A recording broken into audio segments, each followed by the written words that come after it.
सत श्री अकाल। न्यूज़ 18 पंजाब देख रहे सारे दर्शकों का स्वागत है। मैं हाँ विजय बराड़।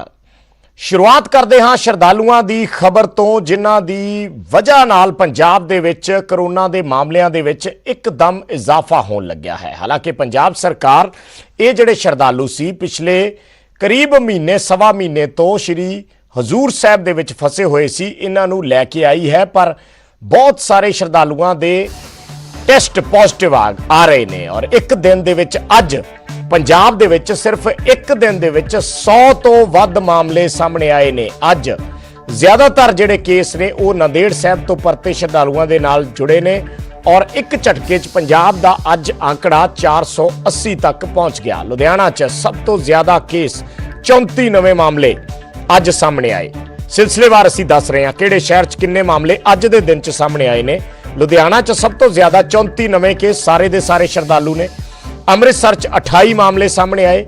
मोहाली दे विच 13 मामले सामने आए। तरनतारन दे विच 7 मामले सामने आए। कपूरथला च 6 मामले।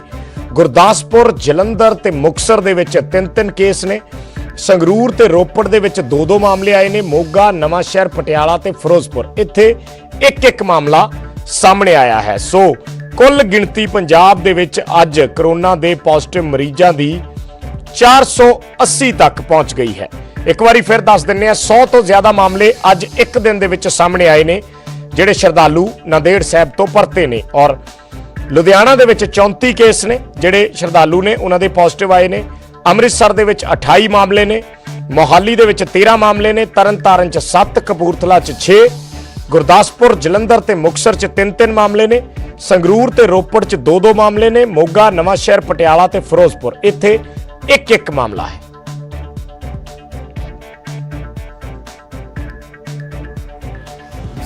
सो नांदेड़ साहब तो परते श्रद्धालुओं के नाल पंजाब दे विच एक गंभीर स्थिति पैदा हो गई है। इस वेले सरकार के सामने खास तौर पर चुनौती यह भी है कि जिन्होंने क्वारंटीन किया गया है उन्होंने किस तरीके नाल फासले ते रखना है, किहड़ी जगह फासले ते रखना है, यह भी बड़ी वड्डी चुनौती है।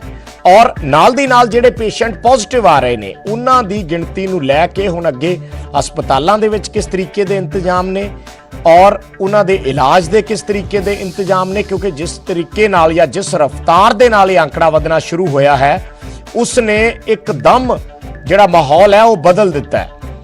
सूरजभान मेरे सहयोगी जुड़े ने एक बारी बठिंडा सूरजभान दा रुख करदे हां। सूरज 100 तो ज्यादा मामले एक दिन दे विच सामने आ गए ने और विरला ही कोई जिला होना है जिहड़ा हुण इन्हां मामलिਆਂ तो बचिया होया है। पर एकदम जिहड़ी गंभीर स्थिति हुई है वो किते ना किते जिहड़े हुण नांदेड़ साहब तो श्रद्धालु परते ने उन्हां दी जिहड़ी गिणती वधी है उस दी वजह नाल हुई है। और इस दे विच एक जिहड़ी होर सब तो वड्डी चिंताजनक गल यह है कि किसी नूं कोई सिम्पटम ही नहीं है। बिल्कुल कोई दो राय नहीं है। जी सिम्पटम नहीं वाली गल है विजय किते ना किते जाके चिंता खड़ी करने वाली है, क्योंकि अगे की हुंदा सी आपां सोचदे सी कि बुखार होगा, खांसी होगी, सिम्पटम आउणगे, सिम्पटम तो बाद बंदा जाके मैडिकल करवाउंदा, टैसट करवाउंदा तो पॉजिटिव आना संभाविक है। हुण जिस तरह के जिहड़े पॉजिटिव मामले आ रहे थे उन्होंने ज़्यादातर मामले इस तरह के आ रहे थे कि बिल्कुल नंबर 9 आदमी आराम के नाल आपदा कामकार कर रहा है, घूम रहा है, तो जो चैक करवाते तो पॉजिटिव आ जाता। किते ना किते जाके चिंता वधाउण वाली खबर तो जरूर है। पर मुक्तसर दे विच खबर चंगी ये आई है कि जिहड़ा सब तो पहला पॉजिटिव पेशेंट आया सीगा उसकी रिपोर्ट है जिहड़ी नैगेटिव आई है। पर बठिंडा दे विच अज जिहड़े 2 मामले जिहड़े वधे सीगे वो मामलों के वधन के कारण आखिरकार चिंता दे विच प्रशासन है, लोग है, किते ना किते जाके लोग ने जिहड़े हजे भी घरों तो बाहर निकल रहे हैं, तां करके सख्ती है जिहड़ी होर प्रशासन कर रहा है। पर दूसरे पासे ज़्यादा जानकारी ये भी निकल के आ रही है कि जो पहला इत्थे श्रद्धालु पहुंचे सी तो उन्होंने नॉर्मल बुखार चैक करके उन्होंने भेज दिता गया सी। कईयां दी जिहड़ी रिपोर्ट सी पहली नैगेटिव आ गई सी ते नैगेटिव आउण तो बाद घरों घरी कुछ लोगों को भेज दिता गया सी। पर जदों रिपोर्टां पॉजिटिव आउण लगियां तो प्रशासन नूं हत्थां पैरां दी पै गई। उस तो बाद जिहड़े घरों घरी भेजे पेशेंट सीगे उन्हां नूं दोबारा तो लिया के क्वारंटीन किया गया है। किते ना किते जाके नैगलीजेंसी जिहड़ी अधिकारियों की ये जरूर सामने आई है। सो बठिंडा दे विच सूरज जिहड़े खास तौर पे हुण क्वारंटीन किए गए ने जिहड़े श्रद्धालु उत्थे आए सी उन्हां नूं लैके किस तरह के इंतजाम ने, क्योंकि कई जगह तो ये शिकायतां भी आ रही ने, उन्हां दे गिले शिकवे भी ने कि उन्हां नूं साफ सुथरियां थावां ते नहीं रखिया गया। ऐसे विच उन्हां दे लई जिहड़े इस वेले पॉजिटिव नहीं है तो खतरा होर वधेगा।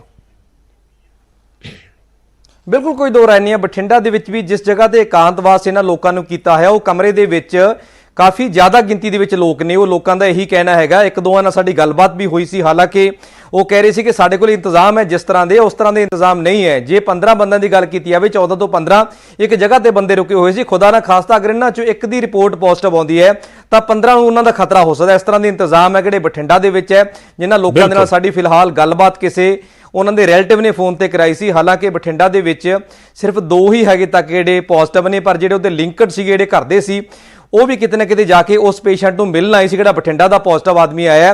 ਤੇ ਉਸ ਤੋਂ ਬਾਅਦ ਉਸਨੇ ਜਿਹੜਾ ਪ੍ਰਸ਼ਾਦ ਸੀ ਉਹ ਘਰਦਿਆਂ ਨੂੰ ਫੜਾਇਆ ਤੇ ਘਰਦਿਆਂ ਨੇ ਪ੍ਰਸ਼ਾਦ ਆਂਢ ਗੁਆਂਢ ਦੇ ਵਿੱਚ ਵੰਡ ਦਿੱਤਾ ਸੀ। ਆਂਢ ਗੁਆਂਢ ਦੇ ਜਿੱਥੇ ਪ੍ਰਸ਼ਾਦ ਵੰਡਿਆ ਉਹਨਾਂ ਲੋਕਾਂ ਨੂੰ ਫਿਲਹਾਲ ਉਹਨਾਂ ਦੇ ਟੈਸਟ ਪ੍ਰਸ਼ਾਸਨ ਕਰ ਰਿਹਾ। ਤੇ ਇਸੇ ਤਰ੍ਹਾਂ ਦੀ ਘਟਨਾ ਮੁਕਤਸਰ ਦੇ ਵਿੱਚ ਵੀ ਆਈ ਹੈ। ਜਿਹੜਾ ਮੁਕਤਸਰ ਦੇ ਕੌਣੀ ਪਿੰਡ ਦੇ ਵਿੱਚ ਜਿਹੜਾ ਮਾਮਲਾ ਸਾਹਮਣੇ ਆਇਆ ਸੀ, ਉੱਥੇ ਵੀ ਜਿਹੜਾ ਇੱਕ ਦੰਪਤੀ ਨੂੰ ਜਿਹੜਾ ਕੁਆਰੰਟਾਈਨ ਵਾਸਤੇ ਕਰਕੇ ਰੱਖਿਆ ਹੋਇਆ ਸੀ, ਪਹਿਲਾ ਰਿਪੋਰਟ ਉਹਨਾਂ ਦੀ ਨੈਗੇਟਿਵ ਆ ਗਈ ਸੀ ਤੇ ਅੱਜ ਇੱਕ ਬੰਦੇ ਦੀ ਪੋਜ਼ਿਟਿਵ ਆਈ ਹੈ। ਤੇ ਉਸ ਦੀ ਪਤਨੀ ਨੇ ਖੁਦ ਮੰਨਿਆ ਕਿ ਜਿਹੜਾ ਪ੍ਰਸ਼ਾਦ ਆਇਆ ਸੀਗਾ ਉਹ ਪ੍ਰਸ਼ਾਦ ਨੂੰ ਪਿੰਡ ਦੇ ਵਿੱਚ ਲੋਕਾਂ ਦੇ ਵਿੱਚ ਵੰਡ ਦਿੱਤਾ ਸੀ। ਕਿਤੇ ਨਾ ਕਿਤੇ ਜਾ ਕੇ ਇਸ ਤਰ੍ਹਾਂ ਦੀ ਜਿਹੜੀ ਘਟਨਾਵਾਂ ਆ ਰਹੀਆਂ ਨੇ ਵਿਜੇ, ਉੱਥੇ ਪ੍ਰਸ਼ਾਸਨ ਦੀ ਜਿਹੜੀ ਮੁਸ਼ਕਲ ਜ਼ਿਆਦਾ ਪ੍ਰਸ਼ਾਸਨ ਨੂੰ ਸਾਹਮਣੇ ਆ ਰਹੀ, ਕਿਉਂਕਿ ਜਿਹੜਾ ਪ੍ਰਸ਼ਾਦ ਵੰਡਿਆ 2 ਜਗ੍ਹਾ ਦੇ ਉੱਪਰ, ਮੁਕਤਸਰ ਤੇ ਬਠਿੰਡਾ ਦੀ ਮੈਂ ਗੱਲ ਕਰ ਰਿਹਾ, ਉੱਥੇ ਉਹਨਾਂ ਲੋਕਾਂ ਨੂੰ ਪ੍ਰਸ਼ਾਸਨ ਕੁਆਰੰਟਾਈਨ ਕਰ ਰਿਹਾ ਤੇ ਉਹਨਾਂ ਦੇ ਟੈਸਟ ਫਿਲਹਾਲ ਕਰਾਉਣ ਦੇ ਵਿੱਚ ਪ੍ਰਸ਼ਾਸਨ ਲੱਗਿਆ ਹੋਇਆ ਹੈਗਾ। ਜੀ ਧੰਨਵਾਦ ਸੂਰਜ ਇਸ ਪੂਰੀ ਜਾਣਕਾਰੀ ਦੇ ਲਈ। ਤਾਂ ਬਠਿੰਡਾ ਦੀ ਸਥਿਤੀ ਬਾਰੇ ਜਾਣਕਾਰੀ ਦੇ ਰਹੇ ਸੀ ਔਰ ਇਸ ਵੇਲੇ ਵੱਡੀ ਖਬਰ ਕਿਉਂਕਿ ਲੁਧਿਆਣਾ ਤੋਂ ਹੈ, 34 ਮਾਮਲੇ ਸਾਹਮਣੇ ਆ ਗਏ ਨੇ ਔਰ ਸਾਰੇ ਮਾਮਲੇ ਜਿਹੜੇ ਨੰਦੇੜ ਸਾਹਿਬ ਤੋਂ ਆਏ ਸ਼ਰਧਾਲੂਆਂ ਦੇ ਨਾਲ ਜੁੜੇ ਹੋਏ ਨੇ। ਪੰਜਾਬ ਦੇ ਵਿੱਚ ਹੁਣ ਤੱਕ 130 ਤੋਂ ਜ਼ਿਆਦਾ ਸ਼ਰਧਾਲੂ ਕਰੋਨਾ ਪੋਜ਼ਿਟਿਵ ਹੋ ਚੁੱਕੇ ਨੇ। ਰੋਹਿਤ ਗੌੜ ਜੁੜੇ ਨੇ ਲੁਧਿਆਣਾ ਤੋਂ, ਮੇਰੇ ਸਹਿਯੋਗੀ। ਰੋਹਿਤ, ਪਹਿਲਾਂ ਜਿਹੜੇ ਇਹ 34 ਮਾਮਲੇ ਸਾਹਮਣੇ ਆਏ ਨੇ, ਇਹਨਾਂ ਦੀ ਥੋੜੀ ਜੀ ਬੈਕਗ੍ਰਾਉਂਡ ਸਮਝਣੀ ਚਾਹਾਂਗੇ ਕਿ ਇਹ ਜਿਵੇਂ ਪਹਿਲਾਂ ਇਹ ਦੱਸਿਆ ਜਾ ਰਿਹਾ ਸੀ ਕਿ ਬਹੁਤ ਸਾਰੇ ਸ਼ਰਧਾਲੂ ਜਿਹੜੇ ਪੋਜ਼ਿਟਿਵ ਆਏ ਨੇ ਉਹ ਨੇ ਜਿਹੜੇ ਬਿਨਾਂ ਦੱਸੇ ਆਪਣੇ ਘਰਾਂ ਨੂੰ ਚਲੇ ਗਏ ਸੀ। ਸੋ ਕੀ ਇਹ ਜਿਹੜੇ 34 ਮਾਮਲੇ ਨੇ ਇਹ ਉਹੀ ਨੇ ਜਾਂ ਫਿਰ ਇਹਨਾਂ ਦੇ ਵਿੱਚ ਜਿਹੜੇ ਬੱਸਾਂ ਦੇ ਜ਼ਰੀਏ ਵੀ ਵਾਪਸ ਆਏ ਨੇ ਉਹ ਵੀ ਸ਼ਾਮਲ ਨੇ? ਬਿਲਕੁਲ ਵਿਜੇ, ਮੈਂ ਤੁਹਾਨੂੰ ਦੱਸਣਾ ਚਾਹੂੰਗਾ ਕਿ ਜਿਹੜੇ ਇਹ 34 ਮਾਮਲੇ ਸਾਹਮਣੇ ਆਏ ਨੇ, ਇਹ ਕੱਲ ਜਿਹੜੇ ਲੁਧਿਆਣਾ ਪਹੁੰਚੇ ਨੇ, ਜਿਹੜੀ 4 ਬੱਸਾਂ ਪਹੁੰਚੇ ਨੇ ਜਿਨ੍ਹਾਂ ਦੇ ਵਿੱਚ ਲਗਭਗ 160 ਸ਼ਰਧਾਲੂ ਸੀਗੇ। ਉਹਨਾਂ ਸ਼ਰਧਾਲੂਆਂ ਦਾ ਜਿਹੜਾ ਵਾ ਟੈਸਟ ਲਿੱਤਾ ਗਿਆ ਸੀਗਾ ਔਰ ਉਸ ਟੈਸਟ ਦੀ ਜਿਹੜੀ ਰਿਪੋਰਟ ਹੈਗੀ ਹੈ ਉਹ ਰਿਪੋਰਟ ਹੀ ਹੈਗੀ ਹੈ। ਉਸ ਰਿਪੋਰਟ ਦੇ ਵਿੱਚੋਂ ਹੀ ਇਹ 34 ਲੋਕ ਨਿਕਲੇ ਨੇ। ਇੱਥੋਂ ਤੁਸੀਂ ਅੰਦਾਜ਼ਾ ਲਗਾ ਸਕਦੇ ਹੋ ਕਿ 160 ਜਿਹੜੇ ਪਰਸਨ ਨੇ, ਕਿਉਂਕਿ 199 ਬੰਦਿਆਂ ਦੀ ਜਿਹੜੀ ਸੀਗੀ ਕੱਲ ਮੈਡੀਕਲੀ ਜਾਂਚ ਕੀਤੀ ਗਈ ਸੀ ਔਰ ਉਹਨਾਂ ਵਿੱਚੋਂ 34 ਦੀ ਰਿਪੋਰਟ ਹੁਣ ਪੋਜ਼ਿਟਿਵ ਆਈ ਹੈ। ਇੱਥੋਂ ਸਾਫ਼ ਜ਼ਾਹਿਰ ਹੁੰਦਾ ਕਿ ਜਿਹੜੇ ਸ਼ਰਧਾਲੂ ਜ਼ਿਆਦਾਤਰ ਬਾਹਰੋਂ ਆ ਰਹੇ ਨੇ, ਨਾਂਦੇੜ ਸਾਹਿਬ ਤੋਂ, ਸ਼੍ਰੀ ਹਜ਼ੂਰ ਸਾਹਿਬ ਤੋਂ, ਤੇ ਉਹ ਉੱਥੋਂ ਹੀ ਉਹਨਾਂ ਵਿੱਚੋਂ ਹੀ ਜ਼ਿਆਦਾਤਰ ਜਿਹੜੇ ਮਰੀਜ਼ ਹੈਗੇ ਨੇ ਉਹ ਨਿਕਲ ਰਹੇ ਨੇ। ਕਿਉਂਕਿ ਹੁਣ ਜਿਹੜਾ ਆંકੜਾ ਲੁਧਿਆਣਾ ਸ਼ਹਿਰ ਦਾ ਉਹ 63 ਦੇ ਕਰੀਬ ਪਹੁੰਚ ਚੁੱਕਾ ਵਾ, ਜਿਸ ਚੋਂ 3 ਜਿਹੜੇ ਹੈਗੇ ਉਹ ਅਦਰ ਆਪਣੇ ਸ਼ਹਿਰਾਂ ਦੇ ਹੈਗੇ ਨੇ। ਤੇ ਕੁੱਲ ਟੋਟਲ ਆਪਾਂ ਕਹਿ ਸਕਦੇ ਨੇ ਕਿ 60 ਲੋਕ ਜਿਹੜੇ ਹੈਗੇ ਨੇ ਹੁਣ ਲੁਧਿਆਣਾ ਸ਼ਹਿਰ ਦੇ ਪੋਜ਼ਿਟਿਵ ਪੋਜ਼ਿਟਿਵ ਆ ਚੁੱਕੇ ਨੇ ਕੋਰੋਨਾ ਵਾਇਰਸ ਦੇ। ਯਾਨੀ ਰੋਹਿਤ, ਜਿਹੜੀਆਂ ਕੱਲ ਬੱਸਾਂ ਆਈਆਂ ਸੀ ਉਹਨਾਂ ਦੇ ਵਿੱਚੋਂ ਇਹ 34 ਨਿਕਲੇ ਨੇ, ਇਹ ਕਨਫਰਮ ਹੈ? ਬਿਲਕੁਲ ਜੀ, ਬਿਲਕੁਲ। ਅਸੀਂ ਇੱਕ ਤੌਰ ਤੇ ਜਿਹੜੇ ਅਫਸਰ ਹੈਗੇ ਨੇ ਉਹਨਾਂ ਨਾਲ ਅਸੀਂ ਗੱਲ ਕੀਤੀ ਹੈ, ਉਹਨਾਂ ਨੇ ਸਾਫ਼ ਤੌਰ ਤੇ ਇਸ ਚੀਜ਼ ਨੂੰ ਪੁਸ਼ਟੀ ਕੀਤੀ ਹੈ ਕਿ ਜਿੰਨੇ ਵੀ ਸ਼ਰਧਾਲੂ ਆਏ ਸੀ ਉਹਨਾਂ ਸ਼ਰਧਾਲੂਆਂ ਵਿੱਚੋਂ ਹੀ ਇਹ 34 ਜਿਹੜੇ ਹੈਗੇ ਨੇ ਸ਼ਰਧਾਲੂ ਜਿਹੜੇ ਪੋਜ਼ਿਟਿਵ ਆਏ ਨੇ। ਯਾਨੀ ਜਿਹੜੇ ਰੋਹਿਤ ਤੁਸੀਂ ਪਹਿਲਾਂ ਖਬਰ ਦਿੱਤੀ ਸੀ ਕਿ ਜਿਨ੍ਹਾਂ ਨੂੰ ਕੁਆਰੰਟਾਈਨ ਕੀਤਾ ਗਿਆ ਹੈ ਉਹ ਉੱਥੇ ਗਿਲਾ ਸ਼ਿਕਵਾ ਕਰ ਰਹੇ ਸੀ ਕਿ ਉਹਨਾਂ ਨੂੰ ਪ੍ਰੋਪਰ ਫੈਸਿਲਿਟੀਜ਼ ਨਹੀਂ ਮਿਲ ਰਹੀਆਂ, ਉਹਨਾਂ ਨੂੰ ਸਹੂਲਤਾਂ ਨਹੀਂ ਮਿਲ ਰਹੀਆਂ, ਯਾਨੀ ਉਹਨਾਂ ਦੇ ਵਿੱਚੋਂ ਹੀ ਇਹ ਸ਼ਰਧਾਲੂ ਨੇ ਜਿਨ੍ਹਾਂ ਦੇ ਟੈਸਟ ਆਏ ਨੇ ਜਿਹੜੇ ਕਹਿ ਰਹੇ ਸੀ ਕਿ ਸਾਨੂੰ ਠੀਕ ਥਾਂ ਤੇ ਨਹੀਂ ਰੱਖਿਆ ਗਿਆ, ਇੱਥੇ ਸਾਨੂੰ ਖਤਰਾ ਵੱਧ ਸਕਦਾ ਹੈ। ਬਿਲਕੁਲ ਬਿਲਕੁਲ ਵਿਜੇ, ਕਿ ਜਿਹੜੇ ਉਹੀ ਸ਼ਰਧਾਲੂ ਨੇ ਜਿਹੜੇ ਇੱਕੋ ਅਲੱਗ-ਅਲੱਗ ਸਕੂਲਾਂ ਦੇ ਵਿੱਚ ਜਿਹੜੇ ਹੋਸਟਲ ਹੈਗੇ ਨੇ ਉੱਥੇ ਉਹਨਾਂ ਨੂੰ ਰੱਖਿਆ ਗਿਆ ਵਾ।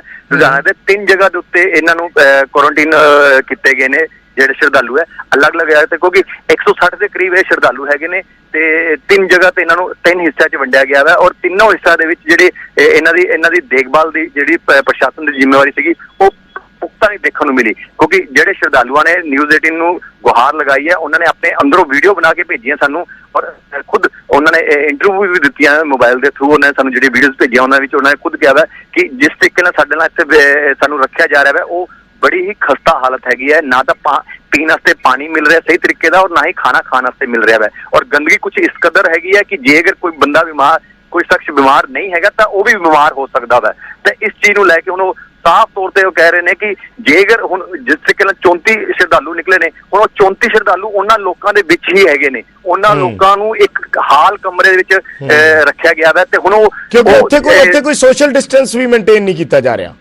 ਬਿਲਕੁਲ ਵੀ ਨਹੀਂ ਵਿਜੇ, ਕਿਸੇ ਤਰੀਕੇ ਦਾ ਸੋਸ਼ਲ ਡਿਸਟੈਂਸਿੰਗ ਨਜ਼ਰ ਹੀ ਨਹੀਂ ਆ ਰਿਹਾ, ਕਿਉਂਕਿ ਉੱਥੇ ਕੋਈ ਵੀ ਅਧਿਕਾਰਿਕ ਤੌਰ ਤੇ ਜਿਹੜਾ ਪ੍ਰਸ਼ਾਸਨਿਕ ਅਧਿਕਾਰੀ ਹੈਗਾ ਉਹ ਅੰਦਰ ਹਾਲ ਤੱਕ ਤਾਂ ਪਹੁੰਚਦਾ ਹੀ ਨਹੀਂ ਹੈ। ਉਹ ਤਾਂ ਸਿਰਫ ਬਾਹਰ ਆਪਣੀ ਡਿਊਟੀ ਦੇ ਰਹੇ ਨੇ। ਪੰਜਾਬ ਪੁਲਿਸ ਦੇ ਜਿਹੜੇ ਮੁਲਾਜ਼ਮ ਹੈਗੇ ਨੇ ਉਹ ਵੀ ਬਾਹਰ ਸਕੂਲ ਦੇ ਬਾਹਰ ਜਾਂ ਹੋਸਟਲ ਦੇ ਬਾਹਰ ਤੈਨਾਤ ਕੀਤੇ ਗਏ ਨੇ। ਅੰਦਰ ਜਿਸ ਜਗ੍ਹਾ ਤੇ ਉਹਨਾਂ ਨੂੰ ਬਿਠਾਇਆ ਗਿਆ ਉੱਥੇ ਤੱਕ ਤਾਂ ਕੋਈ ਵੀ ਕਿਸੇ ਤਰੀਕੇ ਦਾ ਵੀ ਕੋਈ ਵੀ ਸ਼ਖਸ ਪਹੁੰਚਦਾ ਹੀ ਨਹੀਂ ਹੈ। ਤੇ ਇਸੇ ਕਰਕੇ ਉਹਨਾਂ ਦੀ ਜਿਹੜੀ ਸੋਸ਼ਲ ਡਿਸਟੈਂਸਿੰਗ ਹੈਗੀ ਹੈ ਉਸ ਦੇ ਉੱਤੇ ਕੌਣ ਦੇਖ ਰੇਖ ਕਰ ਰਿਹਾ, ਕੌਣ ਉਸ ਦੇ ਉੱਤੇ ਨਿਗਰਾਨੀ ਕਰ ਰਿਹਾ, ਇਹ ਬਿਲਕੁਲ ਵੀ ਸਾਨੂੰ ਨਜ਼ਰ ਨਹੀਂ ਆ ਰਿਹਾ ਵਾ। ਔਰ ਇਸ ਚੀਜ਼ ਦੇ ਉੱਤੇ ਸਾਫ਼ ਤੌਰ ਤੇ ਅਸੀਂ ਕਹਿ ਸਕਦੇ ਕਿ ਪ੍ਰਸ਼ਾਸਨ ਦੀ ਹੀ ਕਿਤੇ ਨਾ ਕਿਤੇ ਨਲਾਇਕੀ ਨਜ਼ਰ ਆ ਰਹੀ ਹੈ ਕਿ ਪ੍ਰਸ਼ਾਸਨ ਉਹਨਾਂ ਨੂੰ ਸਹੀ ਤਰੀਕੇ ਨਾਲ ਨਹੀਂ ਰੱਖ ਪਾ ਰਿਹਾ। ਕਿਉਂਕਿ ਜਿਹੜੇ ਸ਼ਰਧਾਲੂ ਹੈ ਉਹ ਸਾਫ਼ ਤੌਰ ਤੇ ਕਹਿ ਰਹੇ ਨੇ ਕਿ ਅਸੀਂ ਨਾਂਦੇੜ ਸਾਹਿਬ ਜਦੋਂ ਉੱਥੇ ਸੀਗੇ ਤਾਂ ਸਾਨੂੰ ਉੱਥੇ ਪ੍ਰੋਪਰਲੀ ਸਾਨੂੰ ਸਿਸਟਮ ਦੇ ਤਰੀਕੇ ਨਾਲ ਸਾਨੂੰ ਰੱਖਿਆ ਜਾ ਰਿਹਾ ਸੀ, ਸਾਡੀ ਦੇਖਭਾਲ ਵੀ ਕੀਤੀ ਜਾ ਰਹੀ ਸੀ, ਸਾਡੀ ਮੈਡੀਕਲ ਜਾਂਚ ਵੀ ਕੀਤੀ ਜਾ ਰਹੀ ਸੀ, ਸਾਨੂੰ ਖਾਣ ਪੀਣ ਨੂੰ ਵੀ ਇੱਕ ਸਾਫ਼ ਸੁਥਰਾ ਮਿਲ ਰਿਹਾ ਸੀਗਾ, ਵਾਤਾਵਰਨ ਵੀ। ਔਰ ਇੱਥੇ ਤੱਕ ਕਿ ਉਹਨਾਂ ਨੇ ਇਹ ਵੀ ਕਿਹਾ ਸਾਨੂੰ ਤਾਂ ਏਸੀ ਰੂਮ ਦਿੱਤੇ ਗਏ ਸੀਗੇ। ਇੱਥੇ ਆ ਕੇ ਸਾਨੂੰ ਇੱਕ ਬੰਦ ਹਾਲ ਦੇ ਵਿੱਚ ਰੱਖਿਆ ਜਾ ਰਿਹਾ ਹੈ ਜਿੱਥੇ ਪੱਖੇ ਨਹੀਂ ਚੱਲ ਰਹੇ, ਜਿੱਥੇ ਪਾਣੀ ਦੀ ਸੁਵਿਧਾ ਨਹੀਂ ਹੈਗੀ, ਖਾਣ ਪੀਣ ਦੀ ਸੁਵਿਧਾ ਨਹੀਂ ਮਿਲ ਰਹੀ ਹੈ। ਤੇ ਇਹ ਤਮਾਮ ਚੀਜ਼ਾਂ ਉਹਨਾਂ ਨੇ ਗੁਹਾਰ ਲਗਾਈ ਹੈ ਨਿਊਜ਼ 18 ਦੇ ਅੱਗੇ। ਔਰ ਇਸ ਚੀਜ਼ ਨੂੰ ਲੈ ਕੇ ਨਾਲ ਉਹਨਾਂ ਨੇ ਬਕਾਇਦਾ ਆਪਣੇ ਜਿਹੜੀ ਵੀਡੀਓਜ਼ ਹੈ ਉਹ ਸਾਨੂੰ ਐਕਸਕਲੂਸਿਵਲੀ ਸਾਨੂੰ ਪਹਿਲਾਂ ਪਹਿਲ ਦੇ ਆਧਾਰ ਤੇ ਸਾਨੂੰ ਭੇਜੀਆਂ ਨੇ ਤੇ ਕਿ ਸਾਡੀ ਆਵਾਜ਼ ਪ੍ਰਸ਼ਾਸਨ ਤੱਕ ਪਹੁੰਚਾਈ ਜਾਵੇ, ਪ੍ਰਸ਼ਾਸਨ ਇਸ ਮਾਹੌਲ ਨੂੰ ਦੇਖੇ ਤਾਂ ਕਿ ਸਾਨੂੰ ਜਿਸ ਤਰੀਕੇ ਨਾਲ ਸਾਡੇ ਨਾਲ ਵਿਤਕਰਾ ਕੀਤਾ ਜਾ ਰਿਹਾ ਵਾ। ਵਿਜੇ ਧੰਨਵਾਦ ਰੋਹਿਤ ਇਸ ਜਾਣਕਾਰੀ ਦੇ ਲਈ। ਤਾਂ ਇਹ ਆਪਣੇ ਆਪ ਦੇ ਵਿੱਚ ਬਹੁਤ ਖਤਰਨਾਕ ਵਰਤਾਰਾ ਹੈ। ਜਿਵੇਂ ਰੋਹਿਤ ਦੱਸ ਰਹੇ ਸੀ ਕਿ 125 ਦੇ ਕਰੀਬ ਜਿਹੜੇ ਸ਼ਰਧਾਲੂ ਨੇ ਉਹ ਬੱਸਾਂ ਦੇ ਰਾਹੀਂ ਪਹੁੰਚੇ, ਉਹਨਾਂ ਨੂੰ ਵੱਖ-ਵੱਖ ਥਾਵਾਂ ਤੇ ਕੁਆਰੰਟਾਈਨ ਕੀਤਾ ਗਿਆ, ਉਹਨਾਂ ਦੇ ਟੈਸਟ ਲਏ ਗਏ, ਰਿਪੋਰਟਾਂ ਭੇਜ ਦਿੱਤੀਆਂ ਗਈਆਂ ਔਰ ਉਹਨਾਂ ਚੋਂ ਹੀ 34 ਦੀਆਂ ਰਿਪੋਰਟਾਂ ਪੋਜ਼ਿਟਿਵ ਆਈਆਂ ਨੇ। ਇਸ ਦਾ ਮਤਲਬ ਇਹ ਹੈ ਕਿ ਜਿੱਥੇ ਉਹ ਇਕੱਠੇ ਰਹਿ ਰਹੇ ਨੇ ਉਹਨਾਂ ਦੇ ਵਿੱਚ ਹੀ ਉਹ 34 ਬੰਦੇ ਨੇ 125 ਦੇ ਵਿੱਚ ਜਿਹੜੇ ਇਸ ਵੇਲੇ ਪੋਜ਼ਿਟਿਵ ਨੇ। ਔਰ ਉਹਨਾਂ ਤੋਂ ਫਿਰ ਅੱਗੇ ਦੂਜਿਆਂ ਨੂੰ ਕਿੰਨਾ ਖਤਰਾ ਹੋਏਗਾ ਜਾਂ ਕਿਸ ਤਰੀਕੇ ਨਾਲ ਇਹ ਗਿਣਤੀ ਵਧੇਗੀ। 130 ਅੱਜ ਤੋਂ 2 ਦਿਨ ਪਹਿਲਾਂ ਪਰਸੋਂ ਜਿਹੜੀ ਗਿਣਤੀ ਸੀ 34 ਸੀ, ਕੱਲ ਸ਼ਾਮ ਤੱਕ ਪਰਸੋਂ 11 ਸੀ, ਕੱਲ ਉਸ 'ਚ ਹੋਰ ਜੁੜੇ ਗਿਣਤੀ 34 ਹੋਈ, ਅੱਜ ਗਿਣਤੀ 130 ਤੋਂ ਟੱਪ ਗਈ ਹੈ। ਯਾਨੀ 100 ਦੇ ਕਰੀਬ ਮਾਮਲੇ ਸਿਰਫ ਅੱਜ ਸਾਹਮਣੇ ਆਏ ਨੇ। ਸੋ ਆਪਣੇ ਆਪ ਦੇ ਵਿੱਚ ਇਹ ਅਗਲੇ ਦਿਨਾਂ ਦੇ ਵਿੱਚ ਬਹੁਤ ਗੰਭੀਰ ਸਥਿਤੀ ਬਣ ਸਕਦੀ ਹੈ ਔਰ ਇਸ ਬਾਰੇ ਹੁਣ ਗੰਭੀਰਤਾ ਦੇ ਨਾਲ ਵਿਚਾਰਨ ਦੀ ਜ਼ਰੂਰਤ ਹੈ। ਸਾਰੀਆਂ ਥਾਵਾਂ ਤੇ ਪੰਜਾਬ ਦੇ ਸਾਰੇ ਵੱਡੇ ਸ਼ਹਿਰਾਂ ਦੇ ਵਿੱਚ, ਬਠਿੰਡਾ, ਲੁਧਿਆਣਾ, ਜਲੰਧਰ, ਅੰਮ੍ਰਿਤਸਰ, ਇਹ ਸਾਰੀਆਂ ਉਹ ਥਾਵਾਂ ਨੇ ਜਿੱਥੇ ਸ਼ਰਧਾਲੂ ਪਹੁੰਚੇ ਨੇ। ਰਾਜੀਵ ਸ਼ਰਮਾ ਸਾਡੇ ਨਾਲ ਅੰਮ੍ਰਿਤਸਰ ਤੋਂ ਜੁੜ ਰਹੇ ਨੇ। ਰਾਜੀਵ ਤੋਂ ਵੀ ਜਾਣਕਾਰੀ ਲੈਂਦੇ ਹਾਂ। ਰਾਜੀਵ, 100 ਤੋਂ ਜ਼ਿਆਦਾ ਮਾਮਲੇ 28 ਅੰਮ੍ਰਿਤਸਰ ਦੇ ਵਿੱਚ ਹੋ ਗਏ ਨੇ। ਜਿਵੇਂ ਰੋਹਿਤ ਗੌੜ ਹੁਣੇ ਦੱਸ ਰਹੇ ਸੀ ਕਿ ਬੱਸਾਂ ਜਿਹੜੀਆਂ ਆਈਆਂ ਉਹਨਾਂ ਬੱਸਾਂ ਦੇ ਵਿੱਚ ਜਿਹੜੇ ਸ਼ਰਧਾਲੂ ਆਏ ਸੀ ਉਹਨਾਂ ਨੂੰ ਕੱਲ ਕੁਆਰੰਟਾਈਨ ਕੀਤਾ ਗਿਆ ਸੀ, ਟੈਸਟ ਵਾਸਤੇ ਉਹਨਾਂ ਦੇ ਸੈਂਪਲ ਲਏ ਗਏ ਔਰ ਉਹਦੇ ਵਿੱਚੋਂ ਪੋਜ਼ਿਟਿਵ ਆ ਗਏ ਨੇ 34। ਸੋ ਅੰਮ੍ਰਿਤਸਰ ਦੀ ਜਿਹੜੀ ਰਿਪੋਰਟ ਹੈ, ਅੰਮ੍ਰਿਤਸਰ ਦੇ ਵਿੱਚ ਵੀ ਥੋੜਾ ਜਿਹਾ ਜਾਨਣਾ ਚਾਹਾਂਗੇ ਵੀ ਕੀ ਜਿਹੜੇ ਬੱਸਾਂ 'ਚ ਆਏ ਸੀ ਸ਼ਰਧਾਲੂ ਉਹਨਾਂ 'ਚੋਂ ਹੀ ਪੋਜ਼ਿਟਿਵ ਆਏ ਨੇ ਕੁਝ ਜਾਂ ਫਿਰ ਜਿਹੜੇ ਉਹ ਨੇ ਜਿਨ੍ਹਾਂ ਨੇ ਜਾਣਕਾਰੀ ਨਹੀਂ ਦਿੱਤੀ ਸੀ।